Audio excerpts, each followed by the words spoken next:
सुनवार सेवा समाजको आयोजनामा हुन गइरहेको यो आदिवासी जनजाति अमूर्त संस्कृतिहरूको संरक्षण तथा सम्वर्धन कार्यक्रममा उपस्थित रहनुभएका आदरणीय दाजुभाइ तथा दिदीबहिनीहरू, म शालिक सतासको तर्फबाट यहाँहरूलाई हार्दिक न्यानो अभिवादन टक्राउन म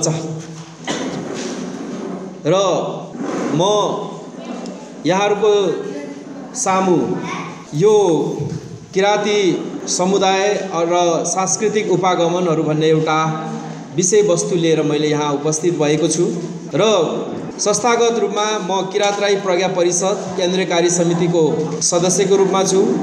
त्यसै गरेर किरात राई सांस्कृतिक कलाकार सङ्घ केन्द्रीय कार्य समितिका उपाध्यक्षको रूपमा छु र म यहाँ तपाईहरुलाई प्रशिक्षण नभएर यो एउटा विषयवस्तु छ। यो विषयवस्तुमाथि मैले विभिन्न सङ्घ संस्थाहरूमा विभिन्न ठाउँहरूमा यो विषयमा थुप्रैचोटि मेरो आफ्नो छलफलको लागि पेपर प्रेजेन्टेसन गरेको छु, कार्यपत्रहरू पेश गरेको छु। त्यसो भएको हुनाले त्यसैलाई यो छोटो समयमा मैले तपाईहरुलाई किराती संस्कृतिहरूमाथि हामीमाथि के कुराहरू क्षयीकरण भयो, कसरी हुन गएको छ भन्ने विषयमा संक्षिप्त रूपमा म यहाँ तपाईहरुसँग विश्लेषण गर्न मात्रै म चाहन्छु। र स्वाभाविक रूपमा म राई जातिमा जन्मेको हुनाले मलाई मेरो आफ्नो विषयको संस्कार संस्कृतिको विषयमा थोर बहुत कुराहरू थाहा छ। म एउटा विद्यार्थी पनि हो यो विषयको। त्यसो भएको हुनाले म सुनवार समाजभित्र अर्थात् सुनवार समुदायभित्र गहिरेर अध्ययन गर्ने, अनुसन्धान गर्ने, त्यसलाई खोज गर्ने कुनै पनि अवसरहरूमा मैले त्यो प्राप्त गरेको छैन। भविष्यमा म यसलाई गर्ने कोसिस गर्नेछु। त्यसो भएको हुनाले आज चाहिँ म तपाईहरुलाई किराती समुदाय को हो र किराती समुदायलाई अहिले क्षयीकरण गर्ने अर्थात् हामीलाई हाम्रो प्रगतिलाई, हाम्रो उन्नतिलाई, हाम्रो माथिल्लो क्षेत्रमा निकायमा पुग्न नदिनको लागि के कुराहरू बाधक तत्त्वको रूपमा छ, के कुराहरूले हामीलाई चाहिँ त्यसको असर गरेको छ र त्यो असरको विषयमा म मोटामोटी रूपमा दुईटा विषयमा यहाँहरूसँग मेरो आफ्नो विषय प्रस्तुत गर्ने अनुमति म चाहन्छु। र यो अवसरमा मलाई एउटा कुराको सम्झना के आउँछ भने जति बेला भारतमा ब्रिटिसहरुको दबदबा थियो, ब्रिटिसहरुले साम्राज्य कायम गरेको थियो भारतलाई, त्यो अवस्थामा यो यसको इको छ कि इकोलाई घटाउनुस् न। त्यो समयमा के थियो भने महात्मा गान्धी सडकमा उत्र्यो एउटा सेतो झण्डा लिएर। त्यसपछिबाट भन्यो कि ब्रिटिस यो देश छोड भनेर नारा लगायो। त्यसमा एउटा 84 वर्षीय बुढी मान्छे पनि संलग्न हुनुहुन्थ्यो, जसको इतिहासमा नाम कहिले पनि लेखिएन। अनि थुप्रै पत्रकारहरू त्यहाँनिर आए, थुप्रै एजेन्सीहरू त्यहाँभित्र आए त्यो आन्दोलनको भिडमा देख्न। र त्यो बुढी आमालाई के सोध्नुभयो भने वाइ यु आर स्ट्रगल, तपाईँ 76 वर्ष पुग्नु सक्नुभयो, 80 को हाराहारी तपाईँ पुग्दै हुनुहुन्छ, तपाईँ किन स्ट्रगल गर्नुहुन्छ, एउटा क्वेसन सोध्यो।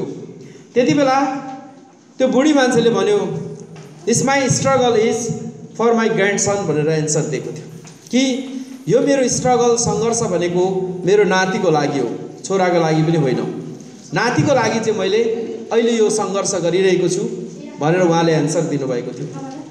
मलाई लाग्छ के हो भने हामीले अहिले गरिरहेको सङ्घर्ष, हामीले अहिले भाषा, धर्म, संस्कार र संस्कृतिको विषयमा जति धेरै हामी यो विषयमा छलफल बहसहरू गरिरहेको छौँ, यो नितान्त हाम्रो लागि नभएर हाम्रा छोराछोरी भावी पुस्ताको लागि हो। त्यसै भएको हुनाले आदिवासी जनजाति राष्ट्रिय उत्थान प्रतिष्ठानले केही सहयोग दिएर तिम्रो आफ्नो भाषा, धर्म, संस्कार, संस्कृतिलाई बचाऊ, जे जस्तो हो त्यो अवस्थामा राख भन्ने हिसाबबाट यो कार्यक्रमको आयोजना भएको छ। र हामी तिनै सन्ततिहरूको लागि चाहिँ अहिले हाम्रो सङ्घर्ष चाहिँ हो। मैले बुझेको कुरा यति हो। र किरात भन्ने विषयमा अलिकति म हिस्ट्री, यसको संक्षिप्त इतिहास म थोरै कुराहरू भन्न म चाहन्छु कि वास्तवमा मानिसहरूको उत्पत्ति कसरी भयो भन्ने विषयमा थुप्रै तर्कहरू वितर्कहरू छन्। त्यो थुप्रै विषयहरूमध्ये मानिसको उत्पत्ति एउटा धार्मिक शास्त्र अन्तर्गत छ, अर्को चाहिँ सोसियोलोजिकल र एन्थ्रोपोलोजिकल भ्यूबाट छ, अर्को चाहिँ मानव तथा समाजशास्त्रीय दृष्टिकोणबाट छ। त्यसो भएको हुनाले हामी यहाँ धार्मिक सम्बन्धी नभएर मानव तथा समाजशास्त्रको दृष्टिकोणमा संसारमा हामी मानिसहरूको उत्पत्ति हुँदा एउटा ककेसाइट, अर्को मङ्गोलाइट जो मङ्गोल किराँतहरू पर्दछन्, त्यसपछि अर्को नेग्रो, हप्सी, अस्ट्रिट र डबिज पर्दछन्। यसरी संसारमा तीनटा मूलका मानिसहरू देखा परे। एउटा काला जातिहरू छन्, अहिले पनि हामी देख्न सक्छौँ। अर्का हाम्रै जस्ता अनुहार गरेका यहाँका आदिवासी जनजातिहरू, त्यसै गरेर कोरियनहरू, जापानिजहरू, त्यस्तै गरेर चाइनिजहरू। यो एक खालका अनुहारहरू छन्, पुड्को छन्, चिम्सो छ, होचा छन्। यी पोडियममा पनि मरेतरी चाहिँ 2 फिट अग्लो हुन्छ, यो 4 फिटको पोडियममा। अब त्यसै गरेर गोरा जाति छन्, काला जाति छन्। यसरी मानव समूहहरू समाज तथा मानव शास्त्रले दृष्टिकोणबाट तीनटा हाँगाहरू अर्थात् तीनटा शाखाहरू भए र यी तीनटा मानव समूहको नि पछिल्लो समयमा अनेकौं कालखण्डहरूलाई पुरा गर्दै अनेकौं कालखण्डहरूलाई पार गर्दै गर्दै आउने क्रममा हामी पछिल्लो समयमा छुट्टिँदै आउने क्रममा यो किरात अर्थात् मङ्गोलाइटसम्म हामी आएका छौँ। र यसमा किरात भन्ने शब्द कति प्राचीन हो त भन्दाखेरि आजभन्दा 1500 वर्ष अर्थात् जेसस क्राइस्ट जन्मिनुभन्दा ईसापूर्व 1500 वर्ष पूर्व लेखिएको एउटा ऋग्वेद छ। त्यो ऋग्वेदमा किलात भनेर किरात भनेर न शब्द नलेखेर त्यसलाई किलात भनेर एउटा शब्द लेखिएको छ। र त्यो त्यति लामो पुरानो समय हो यसको खोज्दै जाने क्रममा। र यहाँ एउटा श्लोक छ, त्यो श्लोक कैरातिका कुमारी इका खनती भेषनम भनेर यता लेखिएको छ। त्यसको नेपाली उच्चारण तल के भनिएको छ भने एउटा कुमारी किरात तरुणी सुनले बनेको खुर्पाले ठुला पहाडका साना टाकुरामा जडीबुटी औषधि खोजिरहेकी छिन् भन्ने त्यसको अर्थ बुझिन्छ। यो धेरै पुरानो लामो प्राग ऐतिहासिक कुरा हो। यो चाहिँ अहिले भनेको होइन, धेरै 100 वर्ष अगाडिको। यसरी किरातीको शब्दलाई किरातलाई हेर्दै जाने हो भने हाम्रो मुतुमी भाषाले कैलासो भनेर भन्छ। कैलासो भनेको हिमाल हो, पर्वत हो। हिमाल र पर्वतको बीचमा बसोबास गर्ने जाति भनेर यसलाई त्यसरी पनि बुझ्ने गरिन्छ। र यसमा किरातभित्र को पर्दछन् भन्दाखेरि नेपालको परिप्रेक्ष्यमा धेरैवटा किरातभित्र पर्दछन्। त्यसमध्ये पनि विशेष गरेर अहिले राई, लिम्बू, याखा र सुनवार यति तीनटा जातिहरूले चाहिँ हामी किरात हो भनेर सगौरव ठान्दै आइरहेको अवस्था छ। तर पछिल्लो समयमा हायु, दनुवार, जिरेल, थामी यी समुदायहरू छन् जो नेपालको अल्पसङ्ख्यक जनसङ्ख्या हो। ती समुदायहरूले पनि हामी किरात हौँ भनेर त्यो विषयमा पछिल्लो समयमा आएर दाबी गर्दै आइरहेको छन्। यद्यपि उहाँहरूले आधिकारिक संस्थाको नाममा अर्थात् उहाँहरूले दस्तावेजमा चाहिँ यो शब्दलाई ल्याउनु भएको छैन। र हामी को किरात हौँ, कहाँ किरात हौँ, के हौँ भन्ने सन्दर्भमा मलाई के लाग्छ भने वास्तवमा आफूले आफूलाई ठान्ने विषय हो। यो चाहिँ कसैले भनिदिने भन्दा पनि म हुँ भनेर उसले चाहिँ यो ओनरसिपको उसले साइकोलोजिकल फिल गर्ने कुरा हो। मैले नेपाली होइन भनेर फिल गरिनँ भने के अर्थ हुन्छ र? अर्थै रहँदैन।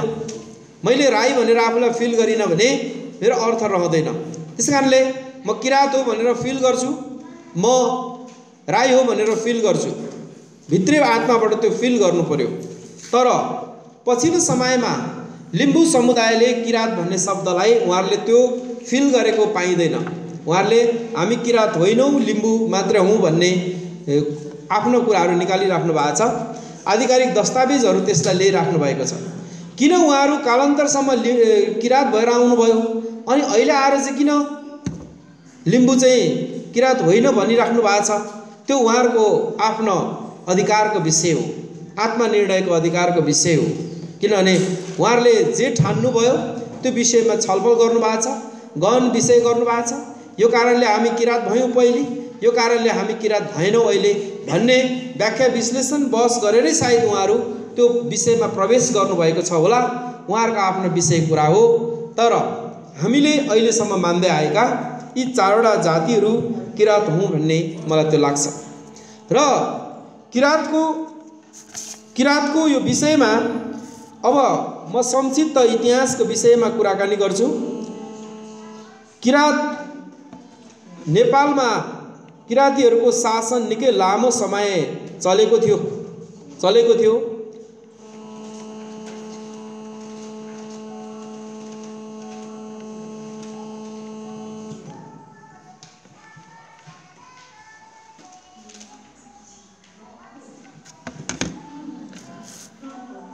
यो 14औं शताब्दीमा पुनर्लेखन गरिएको द गोपालराज वंशावली नेपालको सबैभन्दा आधिकारिक अहिले हिस्ट्री मानिन्छ।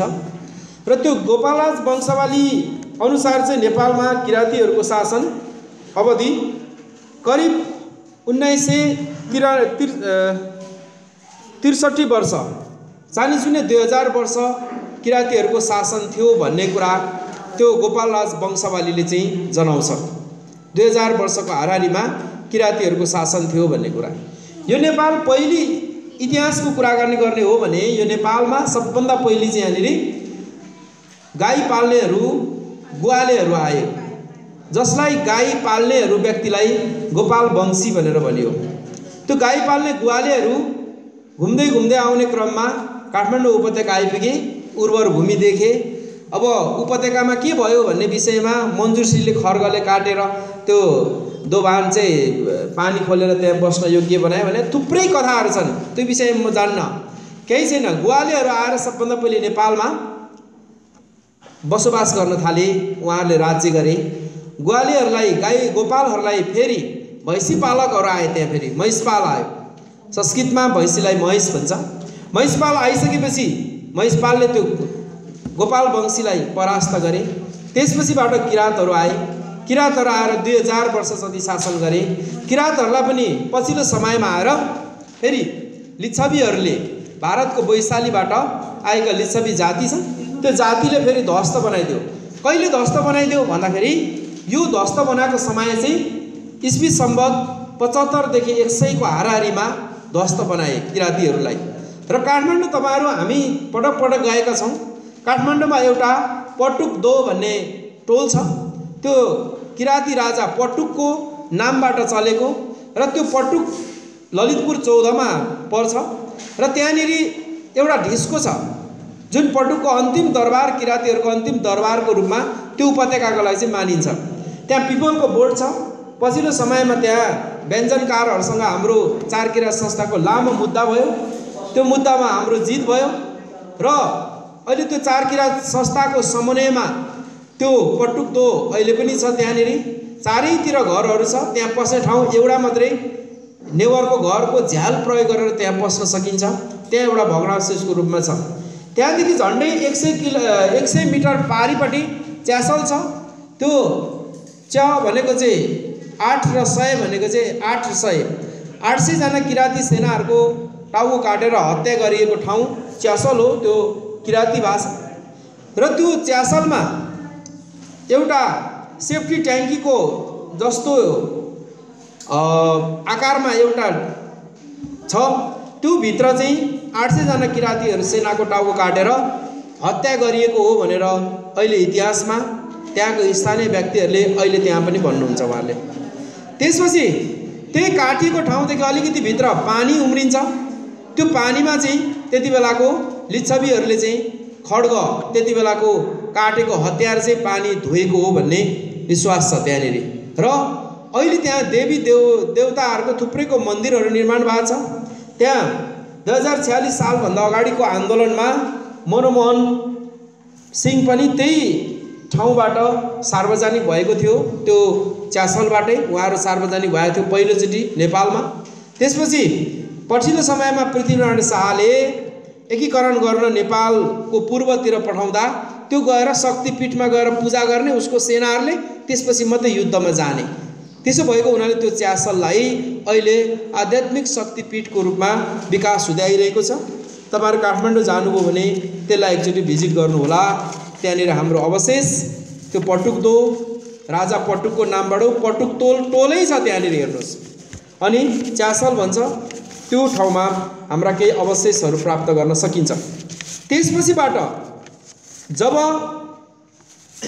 हामी लिच्छवीहरूसँगको युद्ध भयो, युद्ध भइसकेपछिबाट किरातीहरू पूर्व पसे।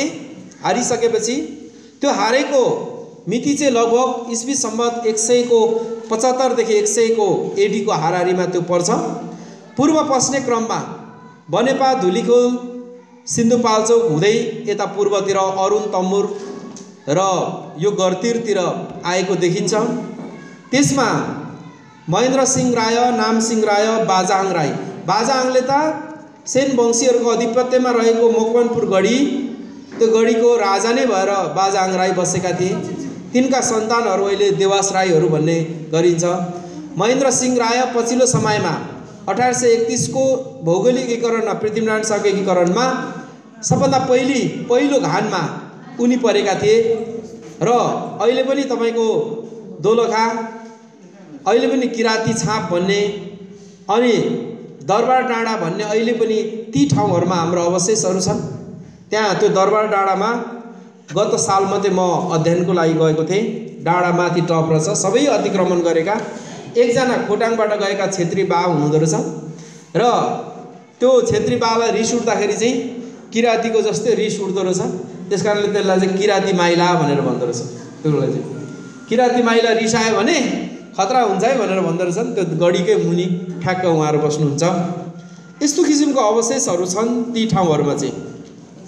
यसले गर्दा हामी पछिल्लो समयमा यसरी चाहिँ सन्तानहरू फैलिँदै आउने क्रममा सुनकोसीको तीरतिर कोही बसोबास भयो, त्यस कारणले पनि सायद सुनवार भएको होला। कोही तामाकोसी, कोही दुधकोसी र अरुण र तम्बुरको गरतिरहरूमा हामी यो खोला पछाउँदै आउने क्रममा हामी यसरी पहाड भित्ता पाखातिर हामी लाग्यौँ र पछिल्लो समयमा हामी फेरि विकासको नाममा, हामी शिक्षाको नाममा, स्वास्थ्यको नाममा फेरि तराईतिर झर्दै आउने क्रममा अहिले हामी यो परिवेशमा उभिएका छौँ। र हाम्रा पिता पुर्खा अहिले पनि यद्यपि हाम्रो ठाउँ गाउँ पहाड हो, खोटाङ हो, भोजपुर हो, सोलुखुम्बु हो, ताप्लेजुङ हो, यी सबै ओखलढुङ्गा हो, यी ठाउँहरू हुन्। तर हामी अहिले आएर तराईको भागहरूमा पनि पछिल्लो समयमा फैलिएका छौँ, विदेशहरूमा पनि हामी फैलिएका छौँ। यस कारणले गर्दा हाम्रो इतिहासलाई हेर्ने हो भने चाहिँ यो क्रममा छ।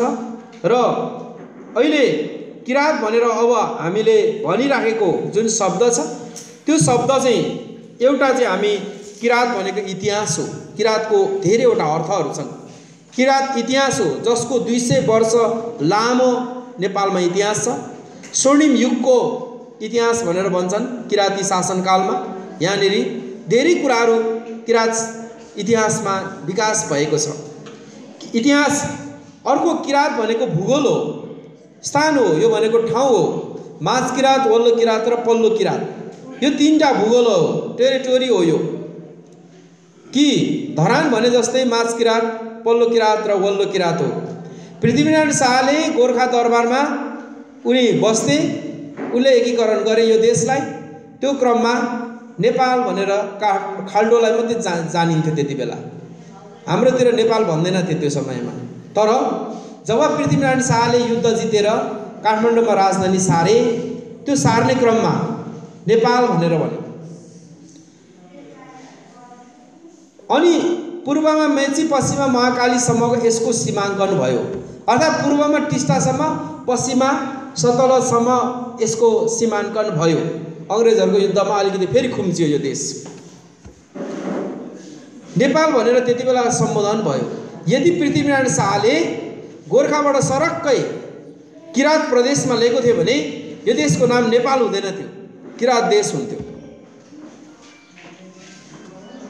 तर आज पहिचानको नाममा हामीले किरात भनेको चाहिँ यो भूगोल हो, किरात भनेको चाहिँ यो धर्म हो, किरात भनेको चाहिँ यो एउटा युग हो, इतिहास हो, सभ्यता हो भनेर हामी बुझाउँदै जाने क्रममा आज पहिचानको नाममा हामीलाई किरात भन्ने शब्द अहिलेसम्म पच्ने अवस्थामा छैनौँ, दिइरहेको अवस्थामा छैनौँ। यसो भएको हुनाले किरात एउटा युग हो, सभ्यता हो। 2000 वर्षमा धेरै कुराहरू भएको छ। किरात एउटा धर्म हो। नेपालको 5वटा धर्महरूमध्ये किरात धर्म पनि एक पर्छ, जुन नेपालको टोटल जनसङ्ख्याको 3% चाहिँ किरात धर्म पर्छ। 5 प्रमुख धर्महरूमध्ये नेपालको किरात एउटा धर्म पर्दछ। 5 प्रमुख धर्महरूमध्ये किरात जाति हो अन्तमा चाहिँ, जहाँ राई, लिम्बू, याखा र सुनवार पर्दछ। जाति पनि हो किरात, एउटा महाजाति हो। महाजातिभित्र त्यसको जातिको रूपमा पर्छ। त्यसो भएको हुनाले आदरणीय महानुभावहरू, हामीले बुझ्दै आएको किरात भन्ने जुन जाति छ त्यो जाति किरात मात्रै होइन। यसलाई स्पष्ट के हुनुपर्छ भने यो भूगोल पनि हो, यो एउटा इतिहास हो, यो एउटा धर्म हो, यो एउटा युग हो, सभ्यता हो। धेरै लामो विकास भएको छ त्यो परिवेशमा। र किरातीहरूको जनसङ्ख्याको कुरा छ, यो मैले ह्यान्डआउटमा लेखिसकेको छु। यो विषयमा म केही पनि भन्न चाहदिनँ। भूगोलको विषयमा म केही पनि भन्न म चाहदिनँ।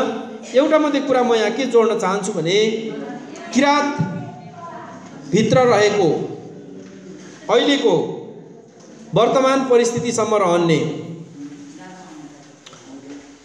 गढीहरू र थुप्रै थुमहरू छन् यो किरातभित्र पर्ने, जसको 250 वर्ष अगाडिसम्म अस्तित्वमा थियो।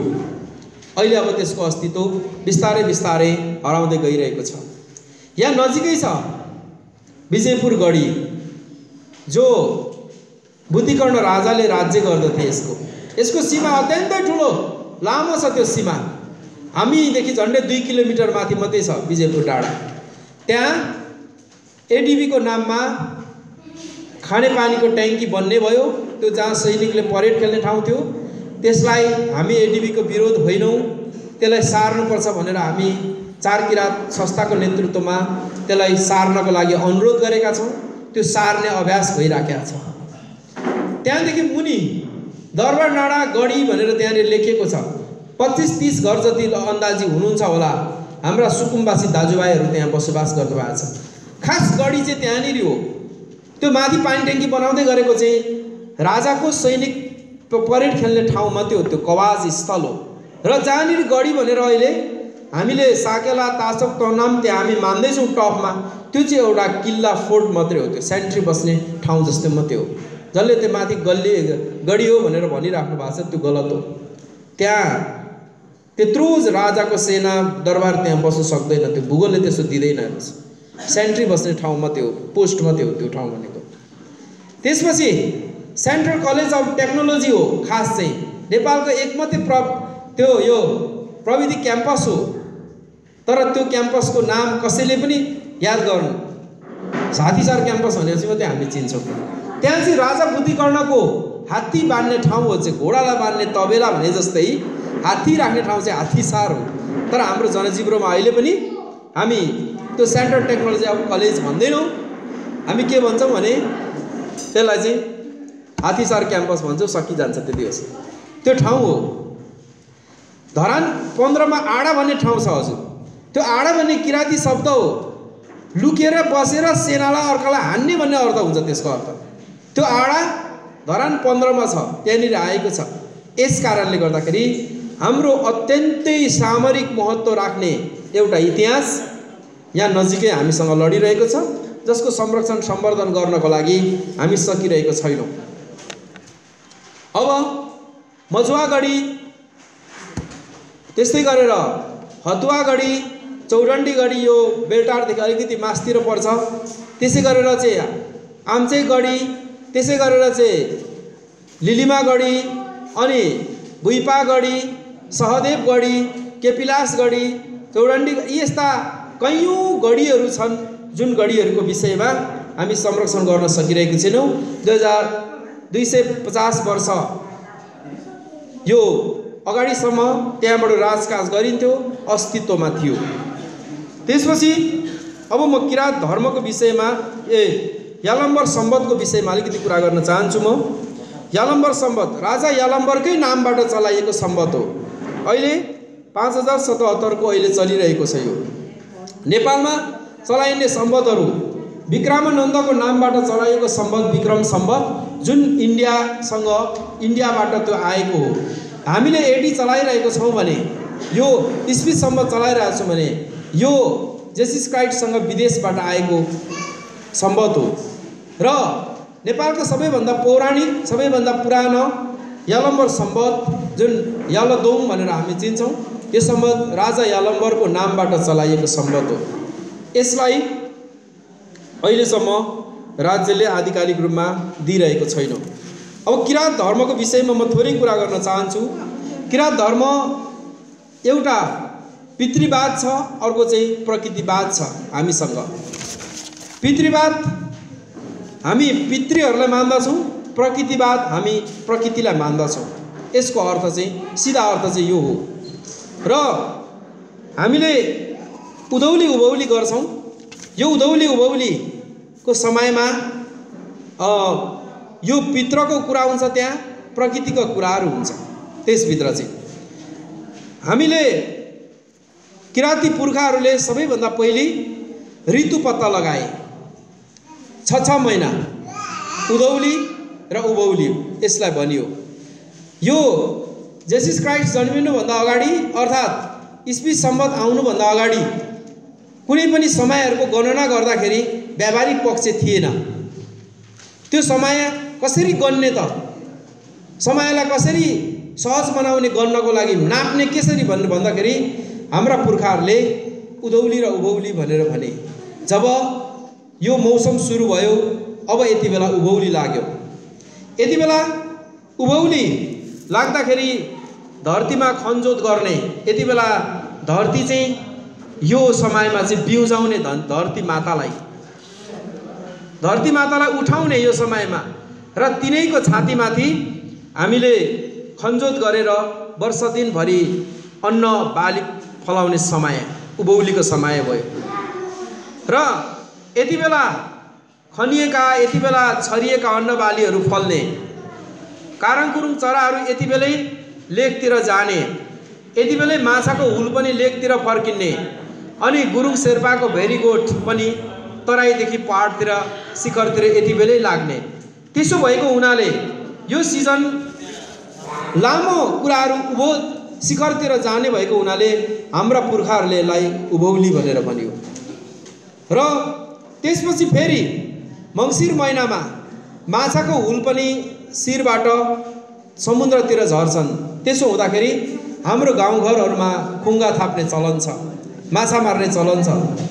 यो मङ्सिरदेखि उताको समयमा हामी त्यसो गर्छौँ। त्यसपछि काराङकुरुङ चराहरू पनि बेसीतिर झर्ने गर्दछ। त्यति बेलै गुरुङ शेर्पाको भेरीगोठ पनि हिउँ छल्नको लागि बेसीतिर झर्ने गर्दछ, र त्यति बेलै अन्न बाली उत्पादन हुने गर्दछ, फल्ने पाक्ने गर्दछ। त्यसलाई चाहिँ हामी उधौली भन्यौँ। र यो उधौली र उभौली यसरी हाम्रो पुर्खाहरूले ऋतु पत्ता लगाइसकेपछिबाट पुज्दै आउने, यति बेला खनजोत गर्ने, अन्न बाली फलाउने, त्यसपछिबाट मङ्सिरमा आएपछि हाम्रा आराध्य देवहरूलाई चाहिँ अन्न बाली दिएकोमा धन्यवाद दिने, अनि आफूले खानुभन्दा अगाडि कुलपित्रलाई चढाउने, त्यसपछि पुर्खाको नाममा चढाउने र प्रकृतिलाई पूजा गर्ने। यस्तो किसिमको हाम्रो अनौठो किसिमको यो कल्चर छ। यसले हामीलाई संस्कृतिको अत्यन्तै ठुलो जगेर्ना गरेको छ। यसैमा लिम्बू समुदायले केही नाचको रूपमा पनि विकास गरेको छन्। राईहरूले साकेला भनेर नाच्छन्, अनि सुनवार समुदायले स्याबर भनेर पनि यसलाई नाच्ने गर्ने गरेको छ। किन हामी यसो भयौँ त भन्ने सन्दर्भमा हामी प्रकृतिवादी हौँ। प्रकृति चाहिँ जङ्गलमा गएर हामीले पूजाआजा गर्छौँ, खोला नालालाई हामी पूजाआजा गर्छौँ, वन जङ्गललाई हामी पूजाआजा गर्छौँ, प्रकृतिलाई हामी संरक्षण गर्छौँ। त्यस कारणले साकेला नाच्दाखेरि अर्थात् हामी जङ्गलमा गएर नाच्ने गर्दछौँ। त्यो हाम्रो उभौलीको सुरुवात दिनमा राई, लिम्बू, याखा र सुनवार गएर सानो हात्ती वनमा नाच्ने गर्दछन्। सबभन्दा पहिले त्यो जङ्गलको बिचमा टप छ। किन त्यसो गरियो त भन्दा प्रकृतिलाई पूजा गर्दाखेरि, वन जङ्गललाई पूजा गर्दाखेरि अति आधुनिक बिल्डिङमा घरभित्र गरेर हुँदैन, रमाउँदैनन्। त्यसो भनेर जङ्गलमै गएर जङ्गलमै नाच्नुपर्ने अवस्थाहरू त्यसरी सिर्जना भएको छ। तपाईँहरूले देख्नुहुन्छ होला, यहाँ राईहरूको यो साकेलामा अब आउँदैछ 30,000 मान्छेहरू त्यहाँनिर भेला हुन्छन् होइन। सबै ठाउँमा जङ्गलमा साकेला थानहरू राखिएको छ।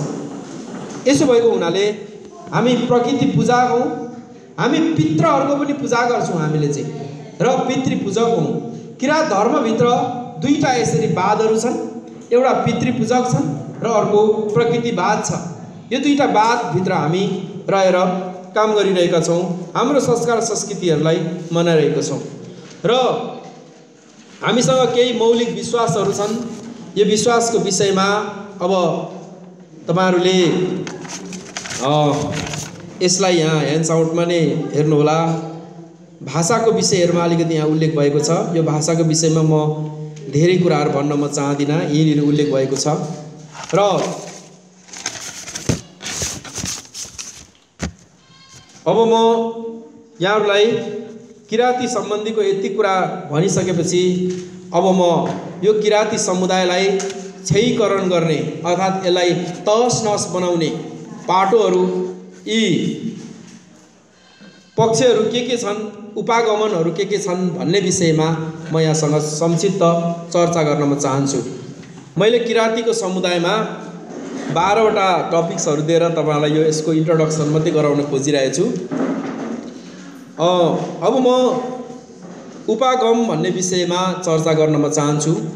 यो किराँतीहरूको इतिहास, धर्म, भाषा, संस्कार, संस्कृति, त्यसै गरेर जनविश्वासका कुराहरू, जनसङ्ख्याका कुराहरू, त्यसै गरेर लामो समयसम्म विरासत चलाएका यी कुराहरू हामीभित्र अत्यन्तै धेरै विषयवस्तुहरू छन् र यही विषयमा यसलाई संरक्षण सम्वर्धन गर्नुपर्छ भनेर यी यस्ता जातीय सङ्घ संस्थाहरू खोलिरहेका छन् र हामी तिनै जातीय सङ्घ संस्थाहरूमध्ये सुनवार समाज सेवाको भवनमा बसेर हामी आज हाम्रै विषयमा परिचर्चाहरू गरिरहेका छौँ।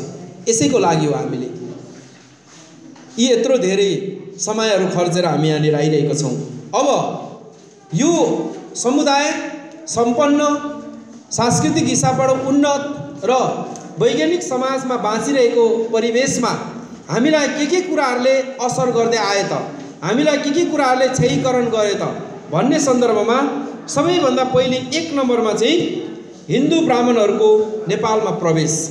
सबभन्दा पहिले यो अत्यन्तै शान्त पोखरी, अत्यन्तै सुन्दर पोखरी जहाँ स्वच्छ पानी, त्यहाँनिर चाहिँ जब बाहिरबाट एउटा फोहोरको थुप्रो ल्याएर टक्रक्क त्यहाँ हालिन्छ भने अनि त्यसपछिबाट त्यो पोखरी बिस्तारै बिस्तारै धमिलिनु सुरु गर्छ, बिस्तारै बिस्तारै त्यो पोखरी प्रदूषणमा फस्न थाल्छ।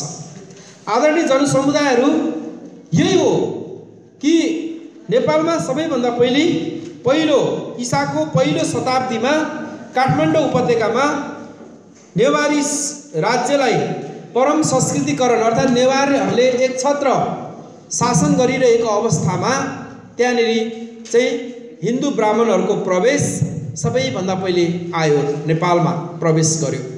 त्यहाँ प्रवेश गरिसकेपछि ब्राह्मणहरूले बिस्तारै बिस्तारै नेवारी संस्कृतिलाई उनले बिथोल्न थाल्यो। एउटा स्वच्छ पोखरीमा एउटा धमिलो पानी मिसिए जस्तै, त्यो बिस्तारै पानी मिसिए जस्तै यो संस्कृति मिसिनु थाल्यो। यसको मतलब क्षेत्री बाहुन आएर चाहिँ काचा कुचुक मारेको भन्ने कुरा होइन, तर प्रभावहरू बिस्तारै बिस्तारै जम्न थाल्यो। त्यसपछि दोस्रोमा 12औं शताब्दीमा पश्चिम क्षेत्रको कर्णालीमा चाहिँ त्यहाँ खस हिन्दूहरू त्यहाँभित्र प्रवेश गर्न थाल्यो। त्यसपछि प्रभाव हुन थाल्यो, त्यसपछि पश्चिमबाट पनि प्रभाव हुन थाल्यो। बिस्तारै बिस्तारै खस बाहुनहरूले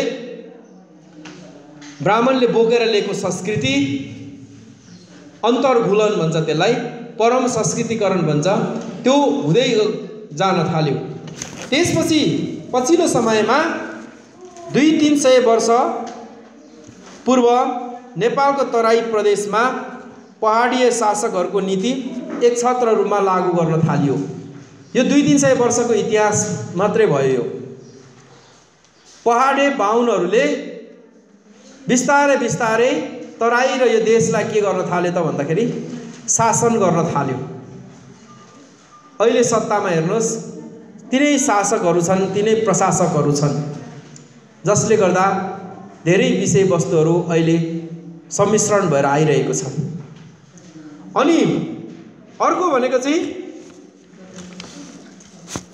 यो एउटा संस्कृति, एउटा समुदाय एक छत्र एक किसिमको भइरहेको ठाउँमा जब सबैभन्दा चलाक जाति, चतुर जाति यसरी आफ्नो तरिकाबाट आफ्नो हिसाबले चाहिँ जब आइसकेपछिबाट अनि बिस्तारै बिस्तारै हामी हिन्दू धर्मसँग अन्तर्घुलन हुन थाल्यौँ। हामीले थुप्रै उपजहरू छन्, हामी हिन्दू धर्मसँग अन्तर्घुलन हुने पाठहरू धेरै कुराहरू छन्, त्यहाँभित्र मिसिएर आएका छन्। अहिले पनि हामी हाम्रो संस्कृतिमा अत्यन्तै धेरै दिग्भ्रमित भएर हामी आएका छौँ, दिग्भ्रमित छौँ अहिले पनि हामी। अनि 2 नम्बरमा हेर्नुहोस् है, कारक तत्त्वहरूमध्ये अर्को 2 नम्बरमा पौराणिक ऐन भन्छ हैन। यसलाई चाहिँ नेपाल्स ओल्ड लिगल कोड भनेर भन्छ, नेपालको पुरानो वैधानिक ऐन भन्छ। यो सङ्कलन 1853 मा गरिएको थियो। त्यति बेला के गरियो भन्दाखेरि 4 वर्ण 36 जात भनेर विभाजन भयो। अब जातहरू वर्गीकरण गरियो। त्यसपछिबाट त्यसमा एउटा तागाधारी भनेर भनियो। तागाधारीमा 2 पटक जन्म लिने जातिहरू, यो चाहिँ कानुनमै उल्लेख भएर आयो, पौराणिक ऐनमै यो चाहिँ नियमैमा आयो। त्यसरी के आयो भने 2 पटक जन्म लिने जातहरू, जनै लगाउने जातहरू, जसले जनै लाग्छ धारण गर्छ, त्यो जातिहरू चाहिँ तागाधारीमा परे।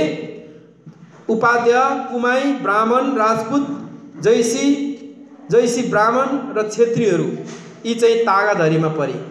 त्यसपछि मतुवालीमा अर्को रक्सी पिउने जातहरू, नमासिने नेवार, गुरुङ, मगर, राई, लिम्बू, मासिने जातमा भोटे, माझी, दनव, हायु, दराई, कुमाल, पहाडे यी मेचेको चाहिँ यी जातिहरू परे फेरि मतुवाली अन्तर्गत चाहिँ। अब तपाईहरुलाई म मेरो आफ्नो लजिक के भन्न चाहन्छु भने, जसले मद सेवन गर्छ, जसले मदिरा सेवन गर्छ, त्यो चाहिँ मतुवाली हो। मदिरा सेवन गर्ने चाहिँ मतुवाली हो, विशेषण हो त्यो।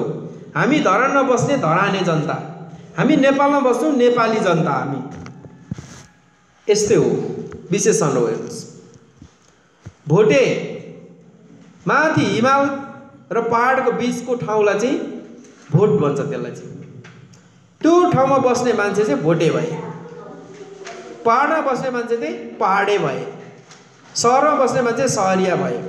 त्यसै गरेर जसले मदिरा सेवन गर्थ्यो त्यो मदिरा सेवन गर्ने चाहिँ मतुवाली भए, रक्सीले मात्ने जातिको रूपमा हामीलाई नियममै त्यसरी कार्यान्वयन गरेर ल्याए। त्यसपछि अर्को चाहिँ पानी नचल्ने जाति भने, छोई छोटी हाल्नु नपर्ने, यी एउटा अर्को पानी नचल्ने, छोई छोटी हाल्नु पर्ने अछुत जातहरू। पानी चाहिँ मतुवालीको चल्यो तर अछुतभित्र चाहिँ परेन। फेरि अछुतहरू भनेको चाहिँ सबै श्रम चल्ने, सिप चल्ने, सबै टाकटुक चल्ने, पानी मात्रै नचल्ने, तपाईँ यस्तो खालका अछुतहरू भनेर यसरी पुरानो ऐनमा, कानुनमा यो 4 वर्ण 36 जात भनेर चाहिँ नामाकरण गरियो। पृथ्वीनारायण शाहले यसैलाई यो देश 4 वर्ण 36 जातका मुलुक हो, सबैलाई चेतना भया भनेर उनले पछिल्लो समयमा भने। तर फुलबारी चाहिँ तोरीबारी जस्तो मात्रै देख्यो यहाँ चाहिँ, अरू फुलहरू फुल्दै नसक्ने, एउटै मात्रै तोरी मात्रै फुलिरहने, त्यस्तो खालको देखिएको छ। र यसरी पछिल्लो समयमा के गरियो भन्दाखेरि एउटा गजबको कुरा म यहाँ प्रसङ्ग निकालौँ यहाँहरूलाई कि क्षेत्रीहरू छन् नि, जति पनि क्षेत्रीहरू जात खसेका, ब्राह्मणबाट जात खसेकाहरू भन्छ। ब्राह्मण जातिमा यौन सम्बन्धको कुरा अत्यन्तै धेरै कडाइ छ। एउटा ब्राह्मणले अन्तर्जातीय विवाह गर्ने बित्तिकै त्यो क्षेत्रीमा खसेका हुन्छ। अब त्यसो भन्दा फेरि क्षेत्री समुदाय रिसाउनुहुन्छ, हाम्रो त पिता पुर्खाले कसले काम बिगार्यो भने हामी क्षेत्रीमा खस्यौँ भने फेरि रिसाउनुहुन्छ उहाँहरू। तर यथार्थ क्षेत्री झर्ने त के हो त भन्दाखेरि यौन सम्पर्कको कारणले झरेका हुन् उहाँहरू चाहिँ। आफ्नो जातिले आफ्नैसँग विवाह गर्नुपर्ने, जब अरूसँग गर्ने बित्तिकै ऊ क्षेत्रीमा खस्ने, भनेपछि सबै क्षेत्रीहरू चाहिँ बिग्रेका सन्तान हुन् त भन्दाखेरि फेरि रिसाउनुहुन्छ, खड्ग लिएर आउनुहुन्छ भने मार्नुहुन्छ। त्यसो भएको हुनाले उहाँहरूभित्र पनि, त्यो जातिभित्र पनि जात खस्ने कारणहरू छन्, त्यहाँभित्र छन्। तर हामीभित्र चाहिँ त्यस्तो जात खस्ने त्यो किसिमको कल्चर छैन। जतिजना जोसँग विवाह गरे पनि बरु 5 गाउँ कटाउने, खोला कटाउने, नाला कटाउने यो चलनहरू छन् गाउँघरमा। नजिकको हाडनाताको कारणले विवाह गर्नु नहुने थुप्रै कुराहरू छन् त्यहाँभित्र। तर जातै खसेको छुट्टै अंश दिने पनि बरु चलन छ, छुट्टै जाति बनाइदिने पनि हाम्रोमा चलन छ, पाछाहरूमा त्यो छ। तर त्यसरी जातै खसाउने चलन चाहिँ हामीभित्र छैन। र अब यसपछिबाट अर्को 3 नम्बरमा मुलुकी ऐन 2020 लागू भयो। फेरि मुलुकी ऐनले के गर्यो हामीलाई भन्दाखेरि, हामीलाई कसरी ध्वस्त गर्यो भने दफा 2 मा महल 7 को चौपाएको महल भनेर भन्छ, त्यसमा दफा 11 मा जानी जानी गाई गोरु मार्नेलाई 12 वर्ष, वचन दिनेलाई 6 वर्ष कैद गर्नुपर्छ, चौरी गाई मार्नेलाई जीव रु 1 को 40 पैसाको दरले जरिमाना गर्नुपर्छ भनेर मुलुकी ऐनमा आयो। अब मुलुकी ऐनमा आउँदाखेरि के भयो भन्दाखेरि यसले के असर गर्यो भन्नुहुन्छ भने, हामीले सांस्कृतिक कुराहरू मनाउँदा उधौली उभौली गर्दा कतिपय राई जातिले चाहिँ गोरुको मासु चाहिन्छ, गोरुको टाउकोले गोरु काटेर साकेला पुज्ने हो। अब चौपाएको महलमा त कानुन लगाइदिसकेपछि गोरु काट्न निषेध भयो। अनि गोरु काट्न निषेध भइसकेपछि म्याक्सेन तिरेर, फेरि गोरुको कर तिरेर हामी हाम्रो संस्कृति बचाउँछौँ, काट्छौँ भन्यो। त्यसपछि त्यो एक्स्ट्रा म्याक्सेन तिर्दै जाने क्रममा पहिलो वर्ष गोरु काट्छौँ भनेर राज्यलाई कर तिर्दाखेरि गैरीखेत गयो। दोस्रो वर्ष फेरि पनि तिर्छौँ भन्दाखेरि डाँडाखेत गयो। तेस्रो वर्ष फेरि पनि तिर्छौँ भन्दा घरबारी सुहा भयो। अब सक्दै नसकिएन, अब चाहिँ के गर्ने त भन्दाखेरि त्यसपछि गोरुको मुद्दुममा मात्रै त्यसलाई भनेर त्यसको गोरु मरेको हाड छाला लगेर त्यसको विधि विधान अनुसार पुरा गर्ने स्थिति रह्यो, आफ्नो संस्कृति मान्न नपाउँदाखेरि। अहिले यो नेपालको राष्ट्रिय जनावरको रूपमा गाईलाई लिएको छ, त्यसकारणले यसलाई यसो गर्नुपर्छ भन्ने एक किसिमको नेपाली जनताको सेन्टिमेन्ट छ। तर राष्ट्रिय जनावर ल्याउनु भन्दा हजारौं वर्ष अगाडि गाई गोरुको मासु किराँतीहरूले संस्कारगत रूपमा प्रयोग गर्दै आएका हुन्। यो कुरालाई बुझ्न जरुरी छ। जब नेपालमा राष्ट्रिय जनावर चाहिँ गाई ल्यायो अनि चाहिँ यो संस्कृतिको सालनी भएको होइन। बाजे पुर्खाको पुस्तु पुस्ता अगाडिदेखि नै यसलाई सांस्कृतिक रूपमा हामीले प्रयोग गर्दै आएका थियौँ र अहिले आएर छ। अब तपाईहरुले त्यो साकेला पुज्दाखेरि देख्नुहुन्छ एउटा चौरी गाईको पुच्छर सिलिमी, अर्को पोमी र सिलिमी भन्छ त्यसलाई, अर्को छिङछिङ गर्ने एउटा हतियार जस्तो दुईटा प्रयोग गरेको देखिन्छ। किन त त्यो भन्दाखेरि वास्तवमा त्यसको पनि ठुलो वैज्ञानिक कारण छ। जति बेला गोरुलाई साकेलामा पूजाआजा गरेर मुद्दुम बित्दै निर्देशन गरेपछि त्यसलाई काटिन्थ्यो, त्यो काट्नको लागि एउटा हतियार चाहिन्थ्यो। त्यो हतियारले छप्पै त्यसलाई गोरुलाई काटिसकेपछि त्यसको पुच्छर पनि काटेर पुच्छर र त्यो हतियार सँगै सँगै त्यहाँ नाचेर मुद्दुम गाइन्थ्यो। मुद्दुममा त्यो उल्लेख हुन्छ। अब गाई गोरु नै काट्न निषेध भइसकेपछि त के गर्ने भन्दा मरेको चौरी गाईको पुच्छर ल्याउने अनि खुकुरी जस्तै आकारको त्यो सिलिमीको आविष्कार गरेर ल यो भन्ने चलाउने। त्यस कारणले गर्दाखेरि त्यो किराँती समुदायले सिलिमी र पोमी भन्छ चौरी गाईको पुच्छर र त्यो सिलिमीको प्रयोग त्यसरी गर्दै आइरहेको छ। अत्यन्तै लामो त्यसभित्र एउटा कथा छ। त्यसपछि अर्को आएर नम्बर 4 मा वीरता उन्मूलनको कुरा 2016 दफा नम्बर 2 को 1 क मा छ। यो चाहिँ वीरता जग्गा भन्नाले सरकारी मालपोत जम्मै माफी गरी वा त्यस ठाउँमा रहेको त्यस किसिमको रहेकर जग्गामा लागेको मालपोत भन्दा कम तिर्ने गरी पाएको वा हक भइरहेको सबै किसिमको जग्गालाई सम्झिनु पर्दछ।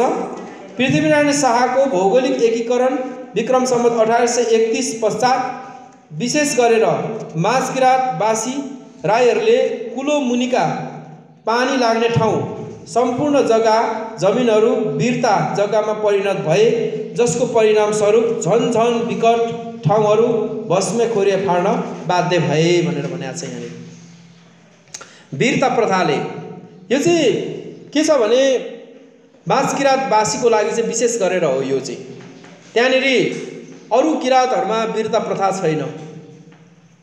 अरू यता चाहिँ किपट प्रथाको छ। फेरि लिम्बुवान क्षेत्रमा पल्लो किराँतमा चाहिँ किपट प्रथा भन्छ। अब म चाहिँ माझकिराँतवासी नै भएको हुनाले हाम्रो बाजेको अत्यन्तै ठुलो खेती थियो एउटा, हैन? त्यो खेती लामदुवाली भन्ने ठाउँमा थियो। त्यो लामदुवाली भन्ने उमा चाहिँ मेरो बराजुको पालामा हुँदाखेरि त्यो खेती मलाई बाजेले पनि भन्नुभयो यो हाम्रो खेती हो भन्नुहुन्थ्यो। तर वीरतामा परिणत भयो त्यति बेला चाहिँ।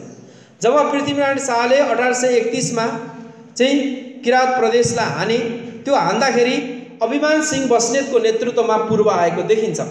र त्यति बेला खारपाको हरिनन्दन पोखरेलले अत्यन्तै ठुलो पृथ्वीनारायण शाहलाई सहयोग गरेको छ कि हरिनन्दन पोखरेलले 100 रुपियाँ कम्पनी पृथ्वीनारायण शाहको फौजलाई सहयोग पनि गरेको छ उसले, देखिन्छ इतिहासमा। त्यो खारपाली पोखरेलहरू नेपालको मन्त्रालयमा मात्रै एकै वर्ष 10 जना मन्त्रालयको सचिव पनि भएका छन् खारपाली पोखरेलहरू। त्यसै पोखरेलहरूमाथि गएका होइनन्, कारण छ त्यहाँभित्र। जब पृथ्वीनारायण शाहको फौजले जितिसकेपछि कुलो मुनिका सबै खेतहरू जहाँ जहाँ कुलो लाग्छ त्यो चाहिँ वीरता प्रथामा भनेर चाहिँ घोषणा गरिदिइसकेपछि अब किराँतीहरू त हारे, हरुवाको के हुन्छ अधिकार? हारुवाको त केही पनि हुँदैन अधिकार त। हेर्नुहोस्, हारिसकेपछि त सकिएको सबै कुरा। जे भन्यो त्यो जित्नेले त्यो मान्नु पर्यो। त्यही मान्ने क्रममा सबै वीरता, राम्रा खेतहरू बारीहरू वीरतामा परिवर्तन भए। त्यसपछि झन झन त्यो समुदाय वीरतामा भएको जति सबै खेत गइसकेपछि खोलाको किनार भस्मे खोरिया फाड्नुपर्ने, फेरि विकट ठाउँहरूमा आफूलाई स्थानान्तरण गर्नुपर्ने अवस्थाहरू सिर्जना भएको सबै राज्यले लगिसकेपछिबाट पछिल्लो समयमा जब युद्ध सकियो, युद्ध सकिसकेपछि पृथ्वीनारायण शाहलाई जसले सहयोग गरेका थिए तिनका सेनाहरू, तिनका अरौटे भरौटेहरू, तिनका दाएँ बाएँका मान्छेहरू, तिनका सबै आफन्तहरूलाई त्यो वीरता चाहिँ उहाँहरूको नाममा ट्रान्सफर गरिदियो र फेरि ती समुदाय समृद्ध बने, ती समुदाय माथिल्लो समयमा पुगे। अनि त्यहाँका आदिवासीहरू, त्यहाँका जनजातिहरू, त्यहाँका मानिसहरू झन झन झन झन गरिब हुँदै आए, झन साह्रो विकट ठाउँतिर रूपान्तरण हुँदै गयो। यसैको परिणाम हामी पछिल्लो समयमा हाम्रो कल्चर बन्यो। विकट ठाउँमा बस्ने हामीलाई रहर जाग्यो, शान्त ठाउँमा बस्ने हामीलाई भिडभाड र कोलाहलमा बस्न हाम्रो त्यस्तो खालको हामीलाई साइकोलोजी भएन। हाम्रो मनोविज्ञान त छुट्टै ठाउँमा बस्ने भन्ने भयो, खोलाको तीरतिर बस्ने भन्ने भयो, भिरको टाकुरामा जहाँ विकट छ त्यो विकट ठाउँहरूमा बस्नुपर्ने भयो। उर्वर भूमि जति सबै लगिदियो। त्यस कारणले त्यो वीरता प्रथाले पनि हामीलाई अत्यन्तै ठुलो झड्का दियो। अर्को आयो 5 नम्बरमा किपट व्यवस्थाको उन्मूलन। किपट चाहिँ विशेष गरेर यो लिम्बुवान क्षेत्रमा हो। त्यति बेला 1831 साउन 22 गते पृथ्वीनारायण शाहले एउटा लाल मोहर दिएको छ कि युद्ध गर्दै गर्दै गर्दै आइसकेपछि अरुणको घरतिरसम्म आयो। घरतिरसम्म आइसकेपछिबाट अनि उतातिर हेर्दाखेरि ठुलो देश चाइना, इन्डियासँग बोर्डर जोडिएको छ। अब कसरी पल्लो किराँतलाई हान्ने त? युद्ध भयो, युद्धमा हारजित भएन। अनि पृथ्वीनारायण शाहले प्रस्ताव पठायो, तिम्रो तागेर निमाफुङलाई भाकेर, पञ्चकन्या देवीलाई भाकेर, सबै कुरा मैले भाकेर म भन्छु, तिमीहरू मात्रै नेपाल अधिराज्यमा आइदेऊ। तिमीहरूले आएको खाइन पाइनदेखि रही करदेखि लिएर सबै किपटहरू, सबै नियम, सारा आर्थिक प्रशासन सबै तिमीहरूको जसरी चलाएको छौ त्यसरी नै चलाऊ। म 1 रुपियाँ लान्न पनि केही मेरो हस्तक्षेप रहँदैन। मात्रै के भन्दाखेरि मलाई राजा मान्देऊ न, अनि तिमीहरू यो देशमा नेपाल हो भनेर मान्देऊ न, त्यति भए हुन्छ मलाई भनेर पृथ्वीनारायण शाहले फकायो। फकाइसकेपछिबाट अब याकथुम्बाहरू 13 थुम 14 थुमका 16 थुमका याकथुम्बाहरू भेला भए अनि भने ठिकै छ नि त, अरे राईले उसले त मानिदिनु पर्ने रहेछ। आखिर राजा मान्ने कुरा न रहेछ, मान्दिँदा के भयो र? आखिर हाम्रो सबै कुरा छँदैछ, हाम्रो किपट प्रथा पनि छँदैछ, हामीले रही कर पनि उठाउन पाउने हो, भूमिको कुरा पनि हामीसँगै छ, सबै कुरा हामीसँग छ, के भयो र त? राजै मान्नेको त कुरा त हो नि होइन। म तिमीहरूको केही खोज्दिनँ, खोज्यो भने मेरो सन्तानै सुहा होस् भनेर त कसम खाएर उसले दिइसकेपछि त ताम्रपत्र हुन्छ दिउँ मानिदिउँ भनेर भनेछ। मानिदिनु भयो। त्यसपछिबाट मानेपछि 1831 साउन 22 गते त्यो लालमोहर लिम्बुवानमा दिनुभयो। अनि नेपालमा विधिवत रूपमा लिम्बुवान त्यसपछिबाट आए। तर एक हुल लिम्बुवान आन्दोलनका व्यक्तिहरू चाहिँ मानेनन् त्यो कुरालाई। त्यो कुरालाई नमानिसकेपछि उहाँहरू विस्थापित भएर सिक्किम, दार्जिलिङ प्रवेश गर्नु पर्यो। एक हुल लिम्बुहरू चाहिँ त्यस्तो भएछ। राजनीतिक शरण उतातिर लिनुपर्ने भयो। लामो आन्दोलन त्यसपछिबाट आएर गर्न थाले। त्यसपछि प्रकरण पृथ्वीनारायण शाह हुँदै हुँदै राजा ज्ञानेन्द्रसम्म आइपुग्दा पनि उहाँहरू छिटपुट रूपमा त्यो आन्दोलनहरू चलिरहेको थियो। र अहिले अरुणपारी 9 जिल्ला लिम्बुवानको जुन धरातलमा बसेर राजनीतिक पृष्ठभूमिमा कुराहरू उठिरहेको छ, यसको मूल कुरा, यसको मुटु चाहिँ यही 1831 को सुगौली हुने हो, लालमोहर नै हो, त्योभन्दा अर्को विकल्प होइन। त्यस कारणले किन हस्तक्षेप गरे हामीलाई भन्ने कुरा आयो लिम्बुवान साथीहरूले यस विषयमा चाहिँ। र जब भूमि सुधार ऐन लागू भयो, यो भूमि सुधार ऐन लागू भइसकेपछिबाट चाहिँ के गर्यो भन्दाखेरि किपट प्रथालाई खुम्चाइदियो। यसले चाहिँ हेर्नुहोस् है, खुम्चाइदियो। र खुम्चाइदिइसकेपछिबाट चाहिँ भूमि सुधार ऐन 2023 सालमा लागू भइसकेपछिबाट पृथ्वीनारायण शाहको समयलाई र यता 23 सालको समयलाई जोडेर हेर्दा लगभग कति देखिन्छ भन्दाखेरि 192 वर्ष, 192 वर्षसम्म एकछत्र रूपमा शासन गरिरहेको जुन लिम्बुवान प्रदेशका जनताहरू हुन्, उहाँहरूको 23 सालको भूमि सुधार ऐनले नसा सबै काटिदियो। हेर्नुहोस्, काटिदिइसकेपछिबाट अब किपट जति उहाँले खनजोत भोगचलन गर्नुभएको छ त्यो कुरा मात्रै के भन्दाखेरि उहाँहरूको आफ्नो नाममा आयो। त्यसपछि कर जसरी उठाइरहेको थियो, कर राज्यमा दाखिला गर्नु पर्यो, त्यो कर पुर्याउनु काठमाडौँसम्म पुग्नु पर्यो। अनि उहाँहरूले विकास योजनाको जुन गरिराख्नु भएको थियो त्यो केन्द्रीकृत गरिदियो। अनि जग्गा पनि खुम्चाइदियो, पैसा पनि तानिदियो, सबै शासन प्रशासनहरू खोजिदियो, सुबाङ्गी प्रथा खोजिदियो, सबै खोसिदिइसकेपछिबाट अब खुम्चियो। त्यसपछिबाट लिम्बुवान खुम्चियो र 152 वर्षसम्मको अन्तरालमा पृथ्वीनारायण शाहले त्यसलाई पछिल्लो समयमा 23 सालपछि त्यो सबै खोसिदिइसकेपछि अब लिम्बुवानवासीहरू अधिकारविहीन भए। तर त्यस्तो अधिकार पल्लो किराँत र माझ किराँतमा चाहिँ थिएन। त्यो अधिकार खालि लिम्बुवानलाई मात्रै त्यो थियो। अनि यसपछिबाट तिमीले राजा मानिसकेपछिबाट स्वीकार्नु पर्यो, टीका लाउन आउनु पर्यो सिंहदरबारसम्म भने। र पछिल्लो समयमा टीका लाउन गए हिन्दू धर्मलाई जबरजस्ती रूपमा उनीहरूले मान्न थालिसकेपछिबाट अनि त्यसमा सबै कुरा स्वीकारेर अन्त्यमा के गर्नु र अब सबै कानुनले लगिसकेपछि अब हुन्छ भन्ने हिसाबबाट बाध्य भए। पछिल्लो स्व पहिचानको आन्दोलन यसैको एउटा परिणाम स्वरूप पनि हो। तर आज मात्रै लिम्बुवानको आन्दोलन सुरु भएको थिएन, हिजैदेखि यो आन्दोलन सुरु भएको थियो। खम्बुवानमा पनि अर्थात् किराँत प्रदेशमा पनि नभएको होइन, तर किराँत प्रदेशलाई चाहिँ युद्धबाट नष्टै बनाएको हुनाले चाहिँ उनीहरूले यसरी देश पलायन हुन सक्ने स्थिति रहेन र केही गढीका व्यक्तिहरू मात्रै देश पलायन भए। भोजपुरको हतुवा गढी छ, त्यहाँ अहिले सैनिकले त्यसलाई कब्जामा राखेको छ।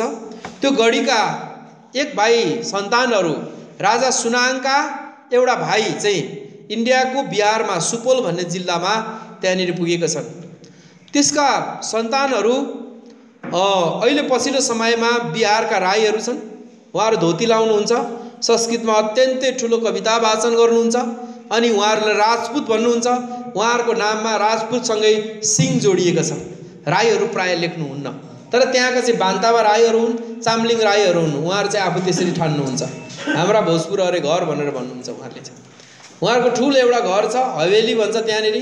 अनि त्यो इन्डियामा सुपौल जिल्लामा शरण लिनु पुग्दाखेरि कहाँबाट आउनुभयो के हो भन्दाखेरि हामी नेपालका राजाहरू हौँ, हामी हतुवा क्षेत्रको राजा हौँ भनेपछि ठिक छ तिमीहरू शरण ल्याऊ, तिमीहरू राजपूतहरू हो, लो बस यतै भनेर शरण दिएकाहरू छन्। उनका पछिल्लो समयमा आएका सन्तानहरू विष्णु सिंह राई भनेर तपाईँले नाम सुन्नुभएको होला, किताब धेरै लेख्नु भएको छ, इङ्ग्लिसको लेक्चर हुनुहुन्छ उहाँहरू पछिल्लो समयमा नेपाल फर्किनु भएको छ, नेपालमा पनि आउनु भएको छ, प्रोफेसर हुनुहुन्छ, त्यस्तो छ। र यसरी हिन्दू धर्मको नाममा बिस्तारै बिस्तारै गाड्नेहरू क्रममा चाहिँ यो वीरता प्रथा र भूमि सुधार ऐनको कुरा यसले पनि हामीलाई तगाडो पारेको छ। दसैँ 6 नम्बरमा हामीलाई खतम बनाउने यो अर्को एउटा यो एन्टिबायोटिक के भन्छ यसलाई औषधिको रूपमा प्रयोग गरे दसैँको विषयमा। अब आदिवासी जनजातिहरूको दसैँ होइन यो, ठोकुवा साथ भन्दा पनि हुन्छ, होइन यो। दसैँ भनेको चाहिँ हिन्दू धर्मको एउटा सानो एउटा संस्कृति हो। इन्डियामा पनि विशाल छन् हिन्दू धर्मावलम्बीहरू, तर त्यहाँ नेपालमा जस्तो दसैँ मान्दैन। नेपालमा जस्तो यस्तो नौटङ्की नाटक त्यहाँ गर्दैन। त्यहाँ पनि हिन्दू धर्मै छन्, तर नेपालमा मात्रै हो यो दसैँलाई चाहिँ मनाउने काम गर्छन्। र यसमा विशेष गरेर दसैँमा चाहिँ शक्तिको उपासना हुन्छ। त्यहाँ हिन्दू धर्मभित्र अनेकौं पक्षहरू छन्। त्यो पक्षहरू मध्ये एउटा शाक्त भन्ने एउटा पक्ष छ। त्यो शाक्त भन्ने पक्षले चाहिँ शक्तिको उपासना गर्छ। त्यो शक्तिको उपासना गर्ने क्रममा चाहिँ दसैँको नौरथादेखि त्यो सुरु गर्छ र त्यसको नवमीमा गएर अन्तिम गर्छ। त्यसलाई गढीमाई मेला जस्तो लाग्छ। हजारौं 50,000 रागाका बलि दिने त्यो ठाउँहरू छन्। हेर्नुहोस्, यहीँ पनि थुप्रै शक्तिपीठहरूमा त्यहाँनिर पाठ गरिन्छ र अन्त्यमा बलि भोग दिने चलन छ त्यहाँ। र त्यो त्यहाँ चण्डी पाठ गरिन्छ। चण्डी पाठ एउटा हिन्दू धर्मको एउटा सानो एउटा सङ्ग्रह हो, त्यो धर्मभित्रको एउटा सङ्ग्रह हो, पक्ष हो। र त्यो चण्डी पाठ त्यहाँनिर गर्दाखेरि शक्तिको उपासनाको कुराहरू आउँछ र त्यसपछिबाट अनि अन्त्यमा त्यो शक्तिपीठहरूमा दिइन्छ। अब यसरी गर्दाखेरि के हुन्छ भने गोर्खादेखि फुलपात्री काठमाडौँमा भित्राउँछन् त्यो समयमा। अनि हामी आदिवासी जनजातिहरूलाई दसैँ मान्नको लागि बाध्य बनाए। घर पोत्नै पर्ने, घर पोतिसकेपछि मैले दसैँ माने भनेर चाहिँ रगतको छाप, रगतमा हात जुवाएर त्यसपछि घरको भित्तामा त्यहाँ स्ट्याम्प हान्नुपर्ने, मौलो गाड्नै पर्ने। अनि मौलोमा गएर अनिवार्य रूपमा पूजा गर्नै पर्ने, जमरा राख्नै पर्ने। त्यसपछिबाट जसले दसैँ मानेन त्यो दसैँ नमान्नेहरूलाई सजाय दिने। यस क्रममा धनकुटाको 8 परे राईहरू जो बिहिबारे हटिया एरियातिर बसोबास गर्नुहुन्छ, त्यो धनकुटामा 8 परे राईहरू छन्। 8 परिया नाम 2408 प्रहार आफ्नो राज्यको लागि संरक्षण गर्न खटिएको हुनाले उनीहरूको नामै 8 परिया भएको छ। त्यो 8 परे राईको एउटा सन्तान रामली र रिदामा भन्ने छन्। त्यो रामली र रिदामाले हामी दसैँ मान्दैनौँ, हामी चाहिँ हाम्रो होइन यो दसैँ भनेर भन्दा उनीहरूलाई चुलीवनको झुन्डे भन्ने ठाउँ छ, त्यो झुन्डेमा लगेर उनीहरूलाई छाला काटेर झुन्डाएर मारेको छ। रामली र रिदामा अत्यन्तै साधारण मान्छेहरू हो। कुनै उनी अभियन्ता पनि होइनन्, कुनै ठुलो मान्छे पद पनि होइनन्, कुनै त्यति बेलाको सङ्गठक पनि होइनन्, नेता पनि होइनन्। एकदमै सिम्पल मान्छे, सामान्य किसान मान्छेहरू उनीहरू, प्रोफाइल एकदमै लो। तर जब उनीहरूले यो दसैँ मान्दिन भनेर भने नि, त्यसपछिबाट यसलाई किन दसैँ मानेन, मान्नु लाउनुपर्छ भनेर प्रशासनले गिरफ्तार गर्यो। म दसैँ मान्दिन होइन भन्यो त्यहाँभित्र। त्यसपछिबाट छाला काटेर अन्त्यमा लगेर झुन्डाएर मारे। जिउँदै खुट्टा उँभो बनाएर उधो झुन्डाउने, त्यसपछि बिस्तारै छाला छिल्दै छिल्दै छिल्दै छिल्दै झार्ने, 3 दिनसम्म तडपाएर अन्त्यमा मारे।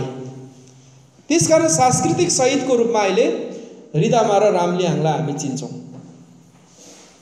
अब दसैँले त्यति मात्रै होइन, दसैँको त त्यो सांस्कृतिक पक्ष मात्रै भयो, तर यसले आर्थिक पक्ष र यसको नीति कस्तो बन्यो त भन्दाखेरि एउटा दसैँको लागि 15 दिनसम्म बिदा दिन थालियो। हेर्नुहोस्, एउटा दसैँमा पेचकी खर्च दिन थालियो, पूजाको नाममा मात्रै अरबौं रुपियाँ बजेट छुटाउन थालियो। यसपछिबाट चाहिँ र अनिवार्य रूपमा दसैँ मान्ने एक छत्र शासन त्यसरी कायम गरे। जो बाटो भयो, जसले मानेन त्यसलाई चाहिँ झुन्डाएर मारिहाल्ने, गोली ठोकेर मारिहाल्ने, यो किसिमको आदेश लियो। र दसैँको उत्पत्तिको विषयमा दसैँ किन मानियो, दसैँको त्यसका पक्षहरू के छ भन्ने सन्दर्भमा अत्यन्तै ठुलो मार्मिक कथाहरू छ। तर त्यो कथाहरू आदिवासी जनजातिहरूसँग, विशेष गरेर किराँतीहरूसँग त्यो दसैँको कथा जोडिँदैन, कतै पनि जोडिँदैन, कहीँ पनि जोडिँदैन। उधौली उभौलीको कथा जोडिन्छ हामीसँग। उधौली उभौलीको 2वटा सिजन ऋतुहरू किराँती पुर्खाहरूले पत्ता लगाए भन्ने हामीले अघि चर्चा गऱ्यौँ। त्यही 2वटा ऋतुहरू पछिल्लो समयमा नेपालीले 6वटा ऋतुहरू बनाए। फेरि हेमन्त, शिशिर, बसन्त भनेर, ग्रीष्म भनेर 6वटा ऋतुमा परिवर्तन भयो। हाम्रा पुर्खाहरूले घडीको आविष्कार गर्न जानेनन्, तर पछिल्लो समयमा घडीको आविष्कार भयो। हाम्रा समाजले 1, 2, 3 भन्न जानेनन्, तर पछिल्लो समयमा यति वर्ष उति वर्ष भनेर सम्वतहरूको, सालहरूको, तिथि मितिहरूको मूल्याङ्कन त्यो भए। तर हाम्रो परम्परागत ढङ्गबाट त्यसलाई मान्दै मान्दै मान्दै आइएको मात्रै हो। त्यसो भएको हुनाले दसैँको सामरिक महत्त्व हामीसँग छैन। यद्यपि हामीले जबरजस्त ढङ्गले चाहिँ दसैँ मान्न बाध्य बनाइयो। अब त्यसो भए सांस्कृतिक रूपमा दसैँको विकल्पमा के त भन्दाखेरि दसैँको विकल्प भनेको हाम्रो उधौली उभौली नै हो। यहाँले जसरी स्याहार मनाउनुहुन्छ त्यो नै सबैभन्दा ठुलो उपलब्धि हो। राईहरूले जसरी साकेला मनाउँछ, लिम्बुहरूले जसरी चासोक तङ्ना मनाउँछन्, त्यसैलाई दसैँको रूपमा, उग्र रूपमा मनाउन थालियो भने त्यसकै एउटा संस्थागत विकास भएर जान सक्छ, मलाई त्यो लाग्छ। अर्को कुरा, हामी यो एउटा कुरा के क्लियर हुनुपर्छ भने, म आदरणीय हाम्रा केन्द्रका नेताज्यूहरू पनि हुनुहुन्छ, भाषा, धर्म, संस्कार र संस्कृति, लिपि, यो कुनै पनि जातिको, कुनै पनि ठाउँको, कुनै पनि देशको, कुनै पनि समाजको पेवा हुँदैन। यो अहिले यो लेखिरहेको यो लिपि छ, यो शेर्पा दाजुभाइहरूले लेख्नु भएको लिपि होला मलाई जहाँसम्म लाग्छ। यहाँ अगाडि लेख्नु भएको छ। उहाँहरूको भाषामा के लेख्नु भएको मलाई थाहा छैन होइन।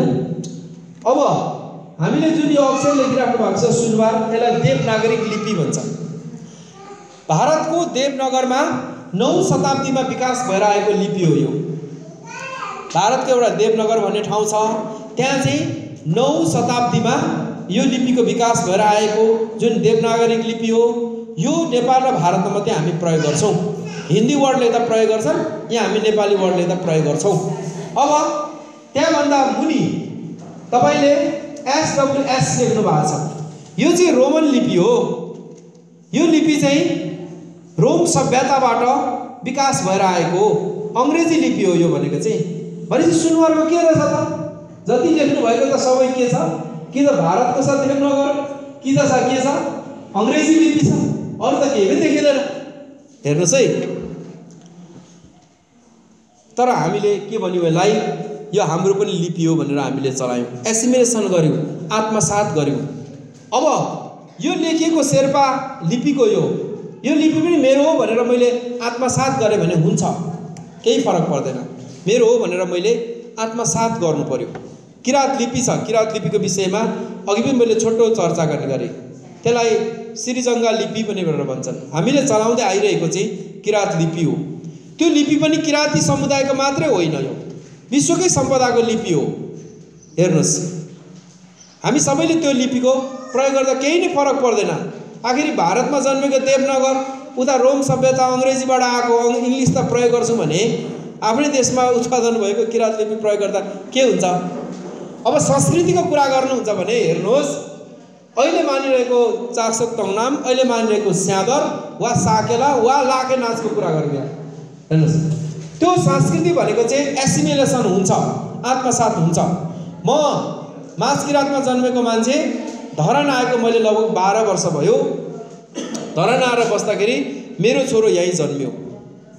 मलाई लाखे नाच्न आत्मा मान्दैन, मनले मान्दैन, म हेर्छु मात्रै। तर मेरो छोरा प्रत्येक साउन महिनामा लाखे नाच्दाखेरि साना साना बच्चाहरू भेला भएर लाखे जस्तै झुम्रो सुम्रो लाएर के गाएर त्यसपछि लाखे नाच्छन्, मजाले नाच्छन्।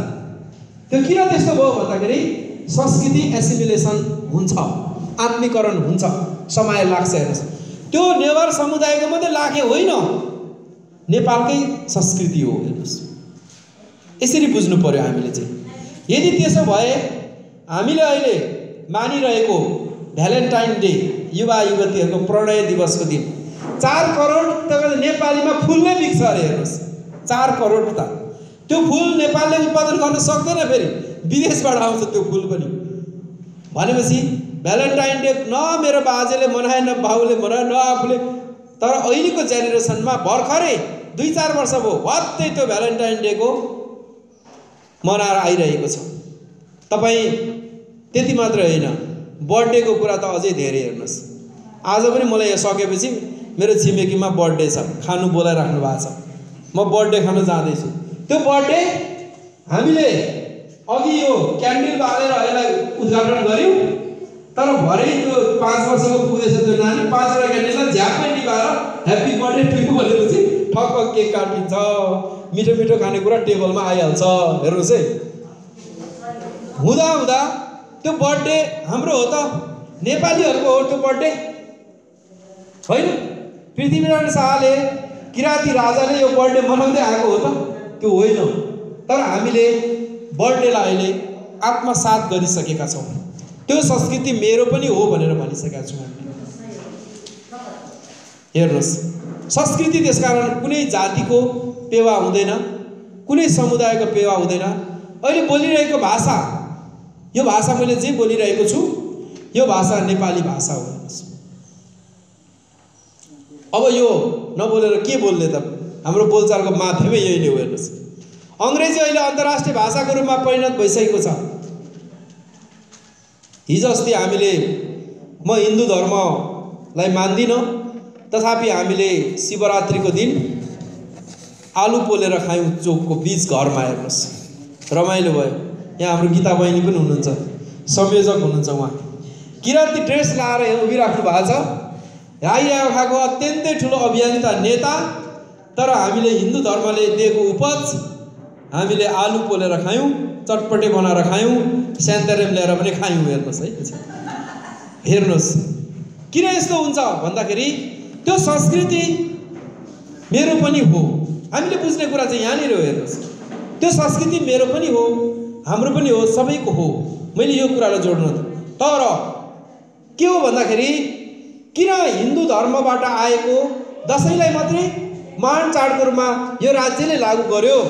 प्रश्न हाम्रो त्यति मात्रै हो। हेर्नुहोस्, किन उधौली उभौलीलाई चाहिँ लाखे जात्रालाई, चासोक तङ्नामलाई किन राष्ट्रिय पर्वको रूपमा, चाडको रूपमा हुन सकेन? किन त्यसको लागि चाहिँ बजेट छुट्टिएन? किन त्यो चाहिँ हाम्रो साझा संस्कृति मान्दै आएको कुरालाई चाहिँ यो राज्यले तिमीहरूको संस्कृति नै होइन भनेर व्यवस्था गरिदियो? यति मात्रै हो हाम्रो प्रश्न भनेको चाहिँ। हिन्दू धर्मको न विरोध छ हामीसँग, न हामीसँग हिन्दू धर्मलाई केही गर्नु नै छ, केही गर्नु पर्दैन। तर यो राज्यले समान संस्कृति मानिदियोस् त्यस्तो हो, तर दसैँको नाममा जस्तो सांस्कृतिक आक्रमण नगरोस् भन्ने हाम्रो एउटा त्यो कुरालाई मात्रै हो। हेर्नुहोस्, अब भाषिक नीतिको कुरा आएको छ। नेपालमा 123वटा भाषाहरू बोलिन्छ। यो 68 सालको जनगणना तथ्याङ्क अनुसार 123वटा भाषाहरूमध्ये आदिवासी जनजातिहरूको भाषा अधिकांश छन् त्यहाँनिर। अब अधिकांश हुँदाहुँदै पनि 2046 सालको परिवर्तनले 47 सालमा संविधान बन्यो। संविधानले सबै भाषाहरू राष्ट्रभाषा हुन्, नेपालमा बोलिने भनियो। त्यसपछि 5 कक्षादेखि सम्म पाठ्यपुस्तक लागू गर्ने, सबै भाषालाई चाहिँ सञ्चार माध्यममा ल्याउने भनियो। क्षेत्रीय प्रसारण, केन्द्रीय प्रसारणमा भाषिक कार्यक्रमहरू पनि लगियो। त्यसपछिबाट विभिन्न भाषिक समुदायको पुस्तकहरू पनि छापियो। तर छापियो, सबै कुरा भयो, अब भाषिक समानता भयो भनियो। अहिले पनि चाम्लिङ भाषाको पाठ्यक्रम, पाठ्यपुस्तक लेखनको समितिमा म छु। हामीले लेख्यौँ 5 कक्षासम्म, किताब पनि छापिदियो राज्यले। कस्तो राम्रो हो। खोटाङ जिल्लाको थुप्रै चाम्लिङ सदन बस्तीहरूमा, थुप्रै चाहिँ बान्धव बस्तीहरूमा पुस्तक लागू पनि गरियो, आनन्द भयो। तर न भाषाको लागि सरकारी कोटा छुटायो, कसले पढाउने त त्यहाँनिर? सबै भाषा नजान्ने टिचरहरू छन् त्यहाँनिर, कसले पढाउने? 1 वर्ष त छापिदियो, अर्को वर्ष कसरी पुर्याउने त्यो ठाउँसम्म? त्यो पनि समस्याको रूपमा। सधैँ संस्थाले त पुर्याएर पिठुमा बोकेर त लगेर पढाउन सक्दैन, त्यत्रो काम त गर्न सक्दैन संस्थाले त। किनभने संस्थामा बस्ने पनि हामी जस्तै बिहान बेलुका हातमुख जोड्नको लागि काम गर्नुपर्छ, सम्भव भएन। यस कारणले गर्दाखेरि भाषिक नीति आदिवासी जनजातिहरूको लागि लागू भए पनि सन्तोषजनक ढङ्गबाट काम गरेको देखिँदैन। अब यो आदिवासी जनजातिको सहर हो, हामीलाई थाहा छ। तर यहाँनिर यो सहरको बीच भागमा चन्द्र संस्कृत विद्यालय छ, राजस्व आन्तरिक राजस्व कार्यालयको गेटमा छ। त्यहाँ हेर्नुहोस्, संस्कृत विश्वविद्यालय अन्तर्गत छ। तपाईँ विजयपुर डाँडामा जानुहुन्छ भने बुद्धिकर्ण राय दरबार मुनि पिण्डोश्वरी क्याम्पस छ, त्यहाँ 22 जना सरकारी कोटा छ, विद्यार्थी छन्। 14 कि 15 जना विद्यार्थी छन् अरे टोटलमा, शिक्षकभन्दा विद्यार्थी कम। अहिले पनि त्यहाँनिर त्यो संस्कृत पढ्नेलाई 15 केजी चामल, 500 रुपियाँको भत्ता र होस्टलको व्यवस्था छ। त्यहाँदेखि अलिक तल झर्नुहोस्, पिण्डोश्वरी छेउमा त्यहाँ छ अर्को महेन्द्र संस्कृत, त्यहाँनिर छ। हेर्नुहोस्, त्यहाँ पनि सुविधा त्यति नै धेरै छ। संस्कृत विश्वविद्यालय अन्तर्गत चाहिँ 2टा युनिभर्सिटी खोले यहाँ, एउटा संस्कृत युनिभर्सिटी, अर्को चाहिँ त्रिभुवन। यो त्रिभुवन युनिभर्सिटी र संस्कृत युनिभर्सिटीको बिचमा त्यसपछिबाट तुलनात्मक रूपबाट त्यसलाई चाहिँ लगियो, दुईटैलाई लगियो। त्यो लाने क्रममा संस्कृत पढ्ने विद्यार्थीहरूलाई यति धेरै फ्यासिलिटी छ, तर सरकारी स्कुल आदिवासी जनजातिहरूको भाषा पढाउने स्कुललाई केही पनि छैन। मरितरी हाम्रो जनसहयोगमा तरहरामा एउटा हाँसपोसामा बहुभाषिक एउटा विद्यालय खोलियो। त्यो विद्यालय बहुभाषी त हो, तर अहिलेसम्म मर्ने बाँच्ने अवस्थामा पुगिसकेको छ। तर त्यही संस्कृत विश्वविद्यालय अन्तर्गत त्यहीँनेरि त्यति धेरै बजेट छुट्याइएको छ। म एकचोटि इलाम गएको थिएँ।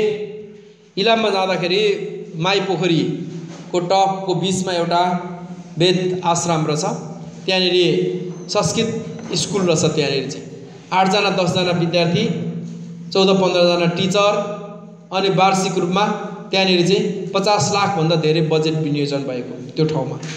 अहिले पनि छ होला सायद। तपाईहरु इलाम घुम्नु जानुभयो भने माई पोखरीको बीचको जंगलको भागमा अहिले पनि छ। यसले गर्दा भाषिक नीति जुन ल्यायो, मैले भन्नु खोजेको यो नीति ल्याउँदाखेरि के भयो त भन्दाखेरि हलो अड्काएर गोरु चुट्ने काम भयो। त्यो गोरु चुट्ने काम चाहिँ आदिवासी जनजातिको ढाडमा भयो। यहाँनेरि गहन विषय वस्तुहरू चाहिँ आयो। हेर्नुस्, त्यसपछि त्यति मात्रै होइन। हेर्नुस्, अब विश्वविद्यालयको नामबाट आएको विभिन्न संस्कृतको तहहरूबाट आएको नामको उपाधिहरू पनि राख्न थाल्यो। आचार्य एउटा तह हो संस्कृत विद्यालयको, प्राचार्य एउटा तह हो, प्रपन्नाचार्य त्यो पनि एउटा तह हो। हेर्नुस्, यसरी कलेजको प्रमुखलाईसम्म प्राचार्यको रूपमा आउन थाले। अब हिन्दू धर्मको अवशेष यसो भएको हुनाले एउटा गल्ली गल्लीदेखि लिएर विश्वविद्यालयसम्म चाहिँ पहिचान बन्न गयो। जुन पहिचानको कारणले गर्दाखेरि हामी त्यसलाई चाहिँ आत्मीकरण हुन बाध्य भयौँ। त्यो भएको हुनाले हामी त्यसको क्षयीकरणको अत्यन्तै ठुलो पाठ हाम्रो भोग्नु पर्यो। हाम्रो भाषा, धर्म, संस्कार र संस्कृतिलाई यो राज्यले कहिले पनि मेरो संस्कृति हो, मेरो भाषा हो, मेरो धर्म हो, मेरो लिपि हो भनेर कहिले पनि एसिमिलेसन गरेन, आत्मसात गरेन। त्यो नगरेको कारणले गर्दाखेरि नै हामी यसरी भयौँ। भाषा बाँच्नको लागि दुईटा कारण चाहिन्छ। एउटा कारण समुदाय आफै सचेत हुनु पर्यो, अर्को कारण राज्य नै लाग्नु पर्यो। अहिले मित्रहरू, कोरिया भाषाको गल्ली गल्ली ठाउँ ठाउँमा कोरिया भाषाको पढाइ हुन्छ। हामीले हाम्रो मातृभाषा त परे तिरञ्जली दिइसक्यौँ, तर नेपाली र अङ्ग्रेजी भाषालाई पनि छोडिदिएर कोरियन भाषा हामी पढ्न थालेका छौँ। किन? हामीलाई रोजगार चाहियो। राज्यले त्यो खालको नीति ल्याइदियो, तिमी यदि कोरिया आउँछौ भने इपिएस पास गरेर आऊ, भाषा परीक्षण पास गरेर तिमी आउँछौ, म रेडी छु। तिम्रो भाषा 10 वर्ष लाएर म सिक्छु अनि रोजगार गरेर म आउन तयार छु भन्दा हाम्रै घरका दाजुभाइहरू, छोराछोरीहरू अहिले कोरियन भाषाको लागि अत्यन्तै ठुलो सङ्घर्ष गरिरहेका छन्। म सिक्किमको उदाहरण दिन चाहन्छु। सिक्किम म धेरैचोटि गएको छु। सिक्किममा जाँदाखेरि अहिले कक्षा 10 कक्षासम्म राई भाषा त्यहाँनिर पढाइ हुन्छ। राई भाषाको बान्तावा भाषा पढाइ हुन्छ। त्यहाँको राज्य सरकारले सिक्किममा प्रत्येक स्कुलहरूमा रोजगारीको व्यवस्था मिलाइदिएको छ। भाषिक टिचरहरू छुट्याइदिएको छ। डिक्सनरीहरू निर्माण भएको छ। पाठ्यपुस्तक निर्माण भएको छ। पाठ्यक्रम निर्माण भएको छ र मावि लेभलसम्म त्यहाँ पढाइ हुन्छ। अब त्यहाँ कसरी बान्तावा भाषा मर्छ? राज्यले नै लागिसकेपछि कसरी बान्तावा भाषा मर्छ? मर्न सक्ने चान्सै हुँदैन। तर नेपालमा भाषाहरू मर्छ। प्रत्येक भाषाहरू 2 हप्तामा विश्वको भाषाहरू मर्दै गइरहेको अवस्था छ। प्रत्येक 2 हप्तामा एउटा भाषा मर्छ। यो लिङ्ग्विस्टिकको एउटा तथ्याङ्कले देखेको छ। अहिले लगभग संसारमा 7800 वटा भाषाहरू छन्। त्यसमध्ये एसियामा मात्रै 2200 भाषाहरू छन्। नेपालमा मात्रै 123 वटा भाषाहरू छन्। अब त्यो 123 वटा भाषाहरू खालि अहिले हामीले अर्को जनगणना 10 वर्षपछि यति भाषाहरू हामी देख्न पाउँदैनौँ। कम हुन्छ, घटेर जान सक्छ। त्यसो भएको हुनाले भाषा एउटा राज्यले चाह्यो भने भाषालाई बचाउन सक्छ, राज्यले चाहेन भने भाषा मर्न सक्छ। र भाषा बाँच्नको लागि समय सापेक्ष परिवर्तन स्वरूप हामीले यसलाई के गर्नुपर्छ भन्दाखेरि परिवर्तन पनि हामीले गर्न सक्नु पर्यो। तर कसरी गर्न सक्ने? यो अत्यन्तै ठुलो चुनौतीको पहाड छ। अब म तपाईहरुको 1.5 घण्टा समय लिने भनेको 1 घण्टा 25 मिनेट भइसकेछ। अब म 10 मिनेट जति बोल्छु, त्यसपछि मेरो कुरा सक्छु। म धेरै लामो पनि बोले। अर्को कुरा, धार्मिक उपागमनको विषयमा म छोटो चर्चा गर्न चाहन्छु। धर्मसँग अघि पनि मैले हिन्दू धर्मको कुरालाई अलिकति जोडेर आएँ, तर हामी भित्र पनि थुप्रै किसिमको अन्योलताहरू छन्। हामी अहिले नव सांस्कृतिक जागरणको युगमा छौँ। अहिले हामी नव पहिचानको हामी अभ्यासमा अहिले हामी छिरेका छौँ। यति बेलाको समय भनेको चाहिँ नव सांस्कृतिकको जागरण चाहिँ कस्तो हुन्छ भने, त्यो पनि संस्कृति मेरै हो, यो पनि मेरै हो, त्यो पनि मेरै हो, ऊ पनि मेरै हो भन्छ। जुन देख्दा जुनकै माया, घाम देख्दा घामकै माया भन्छ नि, त्यस्तै हुन्छ। हामी बिचमा त्यो दिग्भ्रमण छ। हेर्नुहोस्, विवाद भएको छ। राई समुदायमा धेरै विवाद हुन्छ।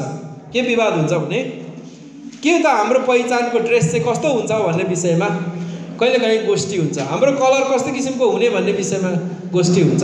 हेर्नुहोस्, अब लाउँदै आएको हाम्रो दौरा सुरुवाल जुन पोसाक छ, त्यो पोसाक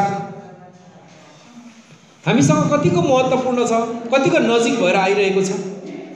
हाम्रा दिदीबहिनीहरूले लगाइराख्नु भएको पोसाकहरू छ, त्यसमा कति नजिक छ, कतिको टाढा छन् त भन्ने सन्दर्भमा यो धेरै अन्योलताको विषयहरू छन् यसभित्र चाहिँ। र योसँग के जोडेर आउँछ भन्दाखेरि धर्मको विषय पनि जोडेर आउँछ। त्यसो भएको हुनाले मैले यहाँ कहिलेकाहीँ हाम्रा राई समुदायले लाउने पोतेको विषयमा म कहिलेकाहीँ प्रश्न उठाउँछु।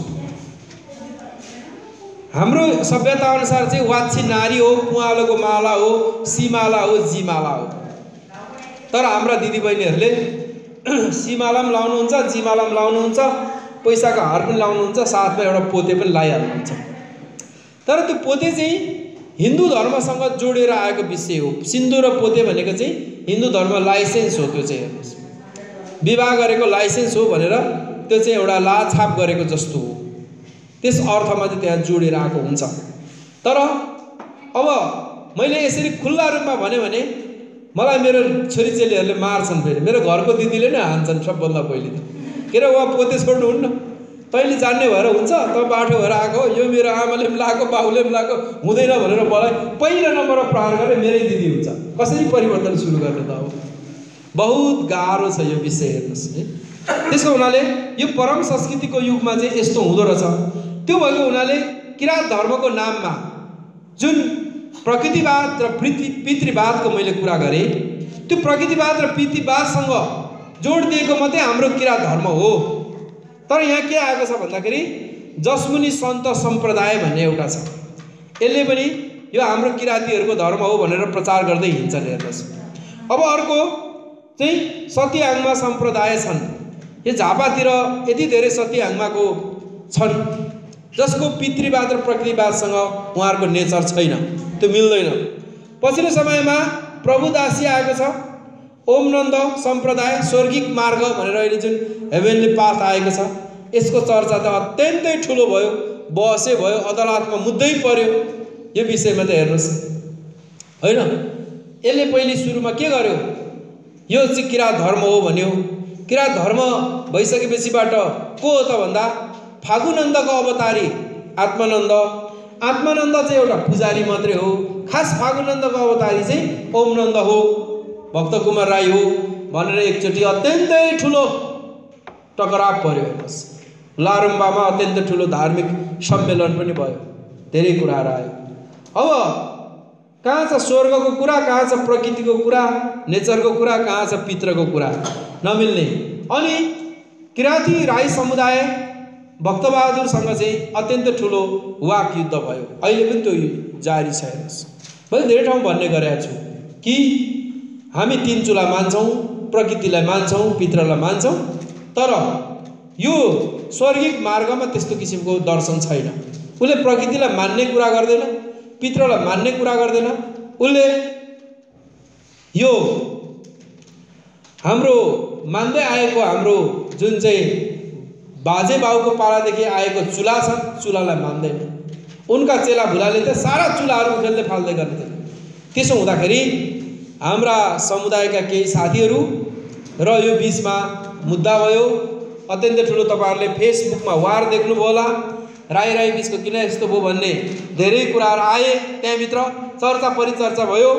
तर हामी आत्मसंयमको साथ के भनिरहेका छौं भने ठीक छ, तिमी प्रकृतिलाई मान, पितृलाई मान र चुलालाई मान्छौ भने केही छैन, किरात धर्मभित्र आउन सक्छौ। हामीले यही कुरालाई पटक पटक भनिरहेका छौं। अब सुनुवार समाज सेवा एउटा नेपाल सरकारको नाममा दर्ता भएको संस्था हो। उसको आफ्नो विधान छ, उसको आफ्नो कल्याण परिषदमा दर्ता छ। यो देशको लिगल एउटा सामाजिक तथा सांस्कृतिक संस्था हो, यति हो। तर यो संस्थाले कुनै एउटा व्यक्तिलाई भगवान घोषणा गरेर संसारमा हिँडाउनु पाउँछ? संस्थाले भगवान जन्माउन सक्छ त? सक्दैन नि त। तर स्वर्गिक मार्ग सङ्घ एउटा यस्तै सामाजिक संस्था हो। उसले चाहिँ हाम्रो गड एन्जलले यो स्वर्गिक मार्ग हाम्रो भगवान हो भनेर त्यो संस्थाले मान्दै हिँड्छ। यस्तो अवस्था भएको हुनाले एउटा संस्था जो सामाजिक सांस्कृतिक संस्था छ, विचारको संस्था छ, अभियन्ता छ, समाज परिवर्तन गर्छु भनेर हिँडेका छन्, त्यस्तो कुनै संस्थाले कसैलाई भगवान हो भनेर, भगवानको दूत हो भनेर घोषणा गरेर भगवान मान्दै हिँड्दै पुज्ने गर्ने त्यो देखिँदैन। हिन्दू धर्म पनि त्यो अमूर्त व्यक्तिहरू मात्रै भगवान हो भन्छन्। शिवजी भन्छन्, राम भन्छन्, पार्वती भन्छन्। तर पार्वती मै हुँ भनेर हिन्दू धर्मको भक्क आएर यी चाहिँ पार्वती नै हुन् त भनेको छैन होला। उहिलेको नामलाई पृष्ठको रूपमा, देवताको रूपमा पुज्ने नहुने। हामीले त सुम्निया पारुङलाई, तागेर निमापुङलाई हामी पनि त भगवानको रूपमा मान्छौँ, ल ठिकै छ भने त्यो मान्ने कुरा हो नि त। अनि स्वर्गिक मार्ग सङ्घले चाहिँ कहीँ यही व्यक्ति चाहिँ भगवान हो, यही हो भनेर चाहिँ अगाडि मूर्त नै ठ्याक्कै भात खाने मान्छेलाई राखिदिएपछि समस्या त्यहाँबाट सुरु हुन्छ कुरा। र यो त्यसपछि अर्को स्वामी प्रपन्नचार्य पन्थी भन्ने चाहिँ, यिनी चाहिँ मेरै काका हुन्। पहाडी दोबेलामा उनका जन्म भएका हुन्। मेरो चामलिङ हो, आफ्नै कुलका मान्छे हुनुहुन्छ। उहाँले 26 वर्षको उमेरमा पढ्नुभयो, विद्वता प्राप्त गर्नुभयो, पिएचडी गर्नुभयो, 52भन्दा धेरै पढ्नुभयो।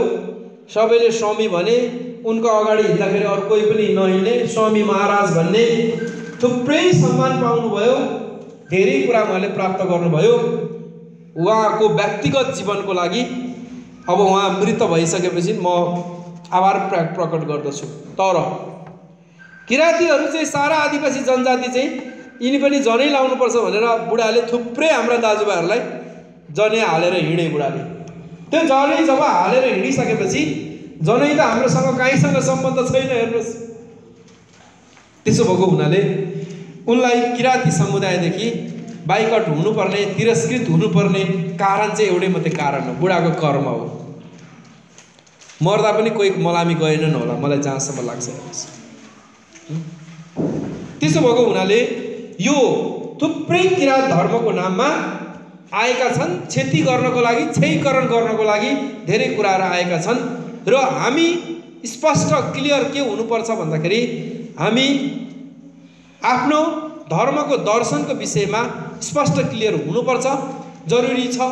र हामीले मान्दै आएका किराँत धर्म भनेर जुन लेखिएको छ त्यो राईको सङ्ख्याले मात्रै, लिम्बूको सङ्ख्याले मात्रै, याखाको सङ्ख्याले मात्रै भएको होइन। त्यो 3% मान्ने भनेको सुनुवार समुदायको पनि सङ्ख्या हो। त्यो भनेको चाहिँ टोटल मैले किराँत हुँ, म पितृ र प्रकृतिलाई मान्छु भन्ने व्यक्तिहरूको सङ्ख्या हो। त्यसकारणले हामी 5औं स्थानमा आउन सफल यो कारणले भएको हो।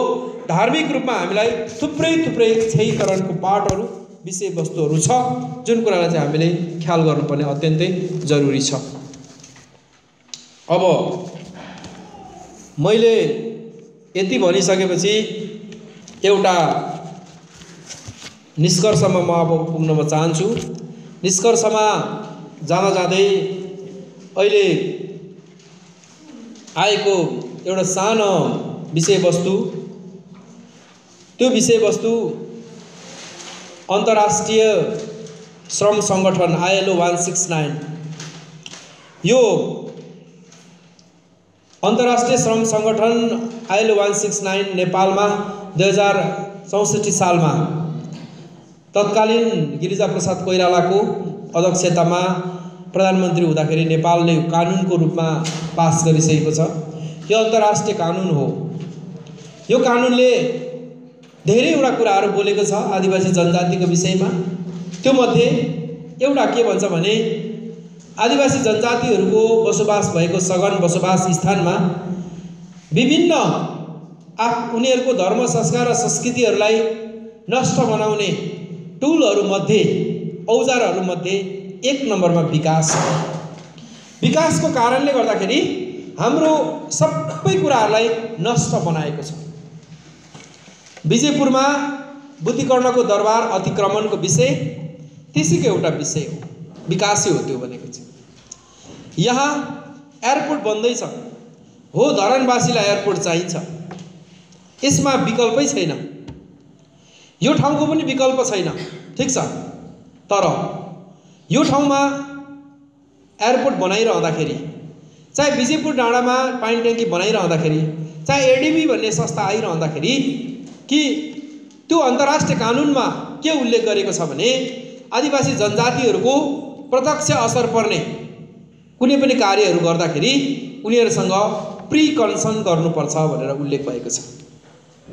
त्यो प्री कन्सर्न भनेको पूर्व स्वीकृति लिनुपर्दछ उनीहरूसँग। यो आयोजना हुँदैछ, यो आयोजनाले तपाईँलाई हानि गर्छ, नोक्सान गर्छ कि गर्दैन, यसले के गर्छ भनेर चाहिँ उनीहरूले प्री कन्सर्न गर्नुपर्छ, सम्झौता लिनुपर्छ। अनि ठिक छ, यो आयोजनाले हामीलाई केही पनि असर गर्दैन, हाम्रो सहमति छ भनेर हामीले सिग्नेचर गरिसकेपछि मात्रै त्यो प्रोजेक्ट सञ्चालन गर्ने कानुन छ। तर यहाँनिर आदिवासी जनजातिहरूको नाममा आएको कानुनको प्रयोग हुन सकिरहेको अवस्था छैन।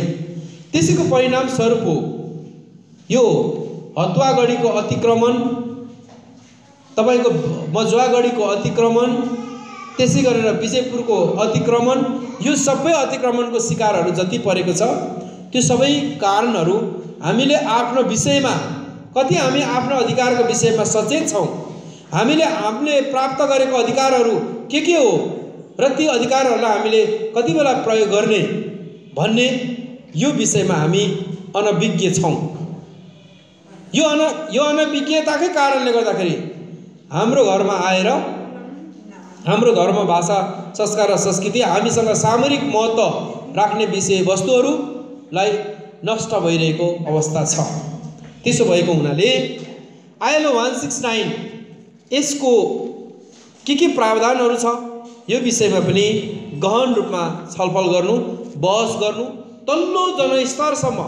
हामी यो लेभलको मान्छेले त सबै बुझेका छौँ, तर मेरो घर परिवारले कति बुझ्न सक्यो, मभन्दा अझै विकट ठाउँमा बस्ने मेरो दाइले कति बुझ्न सक्यो, यो विषयमा हामीले अत्यन्तै सचेत भएर लाग्यौँ भने मलाई लाग्छ के भन्दाखेरि मैले भनिरहेको क्षयीकरणको जुन पाटोहरू छ त्यो पाटोहरूमध्ये एउटा विकासको पाटो पनि हो। यस कारणले गर्दाखेरि एउटा अत्यन्तै राम्रो शान्त पोखरीमा थुप्रै खालका धमिला पानीहरू आएर मिसिएर त्यो पोखरी पुरै धमिलिएको छ। त्यो पुरै पोखरीलाई सफा गर्नको लागि हामीलाई निकै समय लाग्छ र त्यो फेरि पानी थपिने क्रम जारी छ, भएकै छ। र यो चुनौती हो हाम्रो। यो हाम्रो यस अवस्थामा सजग भएर सतर्क भएर काम गर्नुपर्ने हाम्रो दायित्व हो। सामाजिक अभियन्ताहरूले यो विषयलाई बुझ्न जरुरी छ भन्ने मलाई त्यो लाग्छ। अब यसो भएको हुनाले म यहाँहरूलाई विनम्रको साथ अनुरोध गर्दछु कि यति लामो कुरा मेरो तपाईहरुले सुनिदिनु भयो, मैले आफ्नो कुरा राख्ने अवसर प्राप्त गरेँ। थुप्रै समुदायहरूको मा पनि म यी यस्ता विषयहरू लिएर जाने गर्दछु, गएका छु। अनि जाँदाखेरि उहाँहरूसँग अन्तर्क्रिया भएको छ। मलाई खुसी लाग्छ आज म एउटा घरदेखि अर्को घरमा आएको जस्तो मैले महसुस भएको छु। मैले त्यसरी फिल गरेको छु।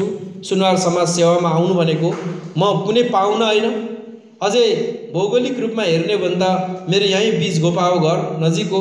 यहाँदेखि हिँड्दै जाँदा पनि 5 मिनटको बाटो, त्यति नजिक छ मेरो घर। त्यसो भएको हुनाले म आतिथ्यता दिनुभयो, मलाई बोलाइदिनु भयो, आफ्नो विषयवस्तुहरू राख्ने अवसर प्राप्त गरेँ र यो ह्यान्ड्स आउट जुन तपाईँहरूलाई मैले दिएको छु, यो ह्यान्ड्स आउट प्रस्तुत गरिरहँदाखेरि कतै मलाई जातिवादी, यो मान्छे अत्यन्तै धेरै जातिवादी हो कि भन्ने तपाईँहरूले फिल गर्नुभएको होला। यो यथार्थ त्यस्तो होइन कि हामीलाई अहिलेसम्म ठगिएका कानुनहरू, हामीलाई क्षयीकरण गर्ने पाठहरू, हामीलाई तहस नहस बनाउने टुल्सहरू, यी टुल्सहरू हुन्। र हामी यो अवस्थामा आइपुग्नको लागि, यो गरिबी हुनको लागि, यो शिक्षामा कम हुनको लागि, स्वास्थ्यमा कम हुनको लागि, हाम्रो भाषा धर्म संस्कृति क्षयीकरण हुनको लागि मेरो मात्रै जिम्मेवारी होइन, यो सिङ्गो राष्ट्रकै जिम्मेवारी हो, जुन चाहिँ राज्यको तहबाट त्यो निर्वाह गर्नुपर्ने त्यो गरिरहेको छैन। र अबको आगामी समयहरूमा त्यस्तो किसिमको संरक्षण होस्, राज्यले पनि यसलाई सही तरिकाले ल्याओस् भन्ने मेरो आफ्नो कुराहरू राख्दै मेरो यो कुरालाई सुनिदिनु भयो। तपाईँको सुनिदिने कानहरूलाई, हेरिदिने आँखाहरूलाई, बुझिदिने मनहरूलाई सबैलाई धन्यवाद दिँदै म यहाँहरूसँग बिदा हुन चाहन्छु। सेवा।